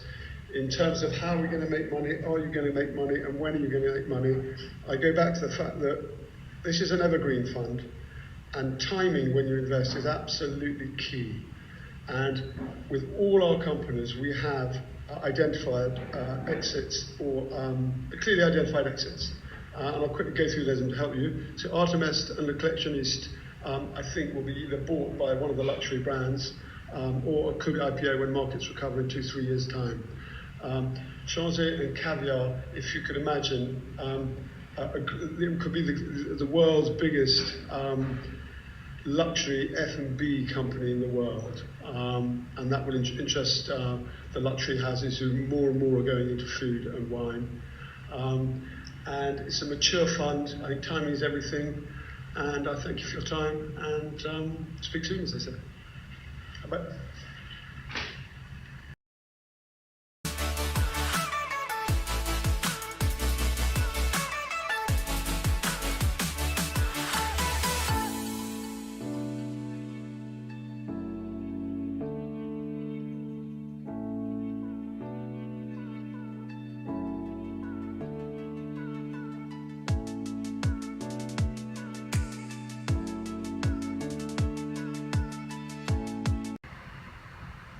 Hello again. I hope you have enjoyed listening to Jeremy Bond speak about the OLMA Luxury Holdings. My name is Håk Hofseth. I am also from OLMA, and I will be introducing you to our new venture fund. So I'll be doing this through a 15-minute pitch. It'll go through 5 key aspects. Number 1, we'll be looking at the incumbent luxury and fashion businesses and the problems they're facing. Number 2, we'll be looking at the new ecosystem of entrepreneurs solving these problems. Number 3, we'll be looking at our strategy for seizing the market opportunity stemming from this. And number 4, we'll be looking at, that was not easy. Number 4, we'll be looking at the portfolio that we have built already as examples of those solutions. And number 5, we'll be looking at our team and why we're the best suited to both manage and multiply your money. So let's go for it. I want to start by emphasizing that the OLMA Venture Fund is a fund that invests in entrepreneurs that are looking to transform the fashion and luxury experience. So we are doing this because we have identified a set of difficult issues to solve for some very big firms in the fashion and luxury industry. Now, principally at the core, I think there are 2 main issues. On one hand, we have a colossal climate emission footprint from almost all of the operations of the incumbent businesses. And on the other hand, we have an increasingly disappointing client experience. So for the first one, in terms of the climate footprint, we can see that the fashion industry is actually the second most polluting industry of any worldwide. While on the other hand, ESG metrics of the luxury sector actually tends to perform even worse, at least according to a business of fashion study. So that tells me that there's a need to change. I'm also quite surprised to see that people are no longer really as interested in fashion, and especially online shopping and kind of the traditional retail experience as they used to be among the younger generations. And I suspect that the proliferation of social media shopping and apps like the TikTok, Instagram, more videos, etc., more engaging alternatives have meant that the retail aspect, especially digital client retail, has been suffering lately.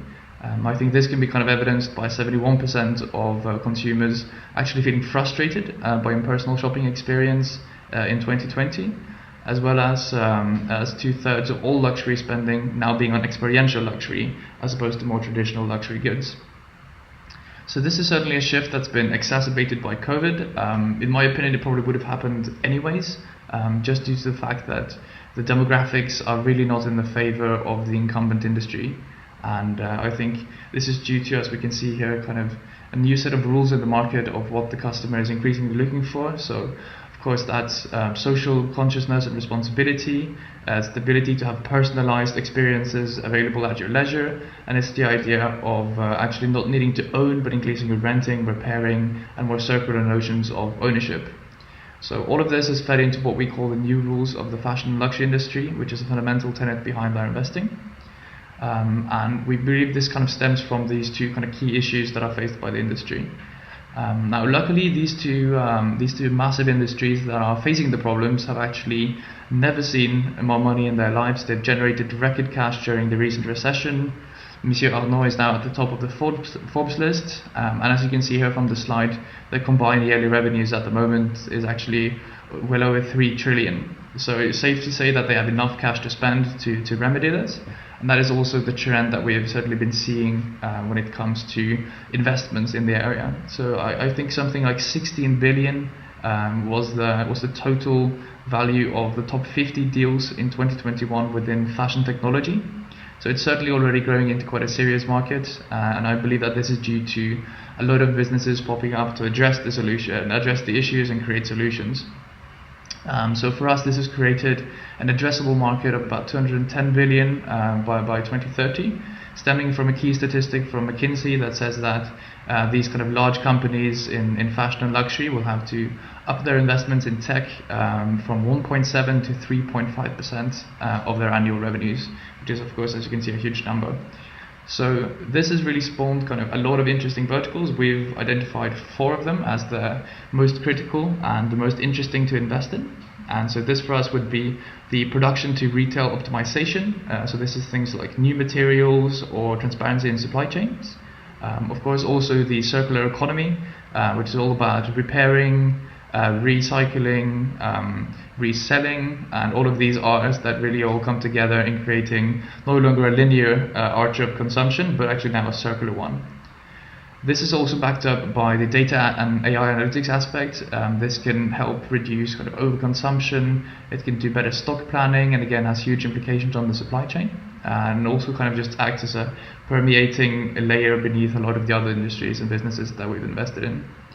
Lastly, there's new commerce, which is more about the retail experience. It's about creating lasting, meaningful shopping experiences through, for example, social shopping, use of video, 3D, etc.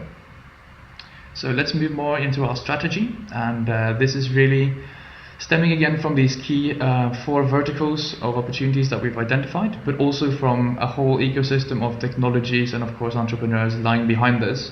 So you can see a couple of those on the left-hand side here, while we have a bit of more of an explanation into our verticals. So what this means to me is that we have a huge market opportunity. These businesses really need to change away from core problems. They've never had more cash, and we've identified some very high potential companies within these verticals. Now, this is a look at the criteria we've used to identify them. You'll see here a lot of data, but I think we should focus on the fact that we're looking at kind of software as a service companies, typically quite agile and scalable ventures, as well as some platform ventures, which is where we've built a significant traditional experience by investing over the last 10 years in digital luxury marketplaces and platforms. We also, of course, as I think is obvious at this point, prefer a B2B model, and we also have a very strong commitment to ESG, with really best-in-class ESG management compared to any of the companies that would be considered our peers, and we also use that very actively in our screening for companies. So one example of how this kind of has been ratified is the SFDR alignment with Article 8 fund, which enables us essentially to be a green fund, and we're working with some very nice and high-profile advisors within the sector to make sure that our ESG policy and management is completely on point. So we invest in early stage, invest in Europe. We typically also get discounted entries through the stature of our fund principal. So actually, typically a 20% discount to market, which is quite incredible. And that's also because we take active advisory roles and have quite a unique sort of deal flow. So let's move on into the actual portfolio. I mean, this is really under the bonnet and the most interesting part for me. So I'll try not to spend too long in it, because it's easy to just really go on about these companies. But I should at least mention a couple here. I think, well, Modern Synthesis for one is super interesting. They're doing kind of microbial synthesis of sugars, and through that creating a kind of a leather replacement, and a bit of, it's kind of like analogous to plastics. It looks a bit kind of like early Yeezy shoes, for example. And the idea is that this will supplant a lot of leather materials currently used in the business, and completely net zero, of course. So a very interesting company. Another one worth mentioning within kind of the more production aspect is Edwin. They're really the one exception to the fact that we don't invest in clothing producers or fashion companies in that respect, but more so the tech solutions. However, these are actually combining both by creating a new material that allows women's tights to last a lot longer. So instead of disposing of them every 2-3 weeks, they can now last for up to a year, I believe. They also have very strong ESG management, completely net zero, and have a full circular economy recycling system in place as well. Also worth mentioning that they're female founded and also the all-female team, which is actually the case for quite a few of these companies, as it's been a part of our selection criteria. Moreover, we can mention Ariane. They are a kind of a blockchain digital wallet, you could say, because they allow you to scan your luxury goods on your phone. Then you get your, let's say, Breitling watch, which is a brand that they're collaborating with. So you put that on the blockchain, that you use that to certify it, verify it. But you also actually allow the brand, so Richemont in this instance, the owner of Breitling, to actually have a very direct connection with you as a consumer. So you can both get easily help and join the customer journey that they have, but they also get a very direct link to you, and it's kind of similar to a traditional web cookie, but with a lot more user ownership. Let's also have a look at Reflaunt. They're a very cool circular economy company. They're a B2B software that big companies can use to actually in-house their collection of used items, and then the reselling of those items to other consumers of their brand. So you basically internalize the whole resale platform, as opposed to just letting someone like Vestel Collective run away with your profits. So that's a very attractive one as well. I can mention a couple more. I mean, I should really move on, but I'll at least mention Heuritech. They're super cool. What they do is basically image recognition. They have a very strong algorithm that has gone through billions of data points. I mean, everything from videos to blog posts to likes, reactions, scoured Instagram, etc. And used all of this to get very accurate demand predictions for fashion trends and characteristics. So effectively, this means that, let's say if you're Fendi, which is one of their big customers, and you're wondering if the polka dots will come back in 2023, or if leopard prints will be the next big thing, then it has analyzed an enormous data set to provide that information and allow the company to actually economize, both in terms of the bottom line, but also in terms of the ecology.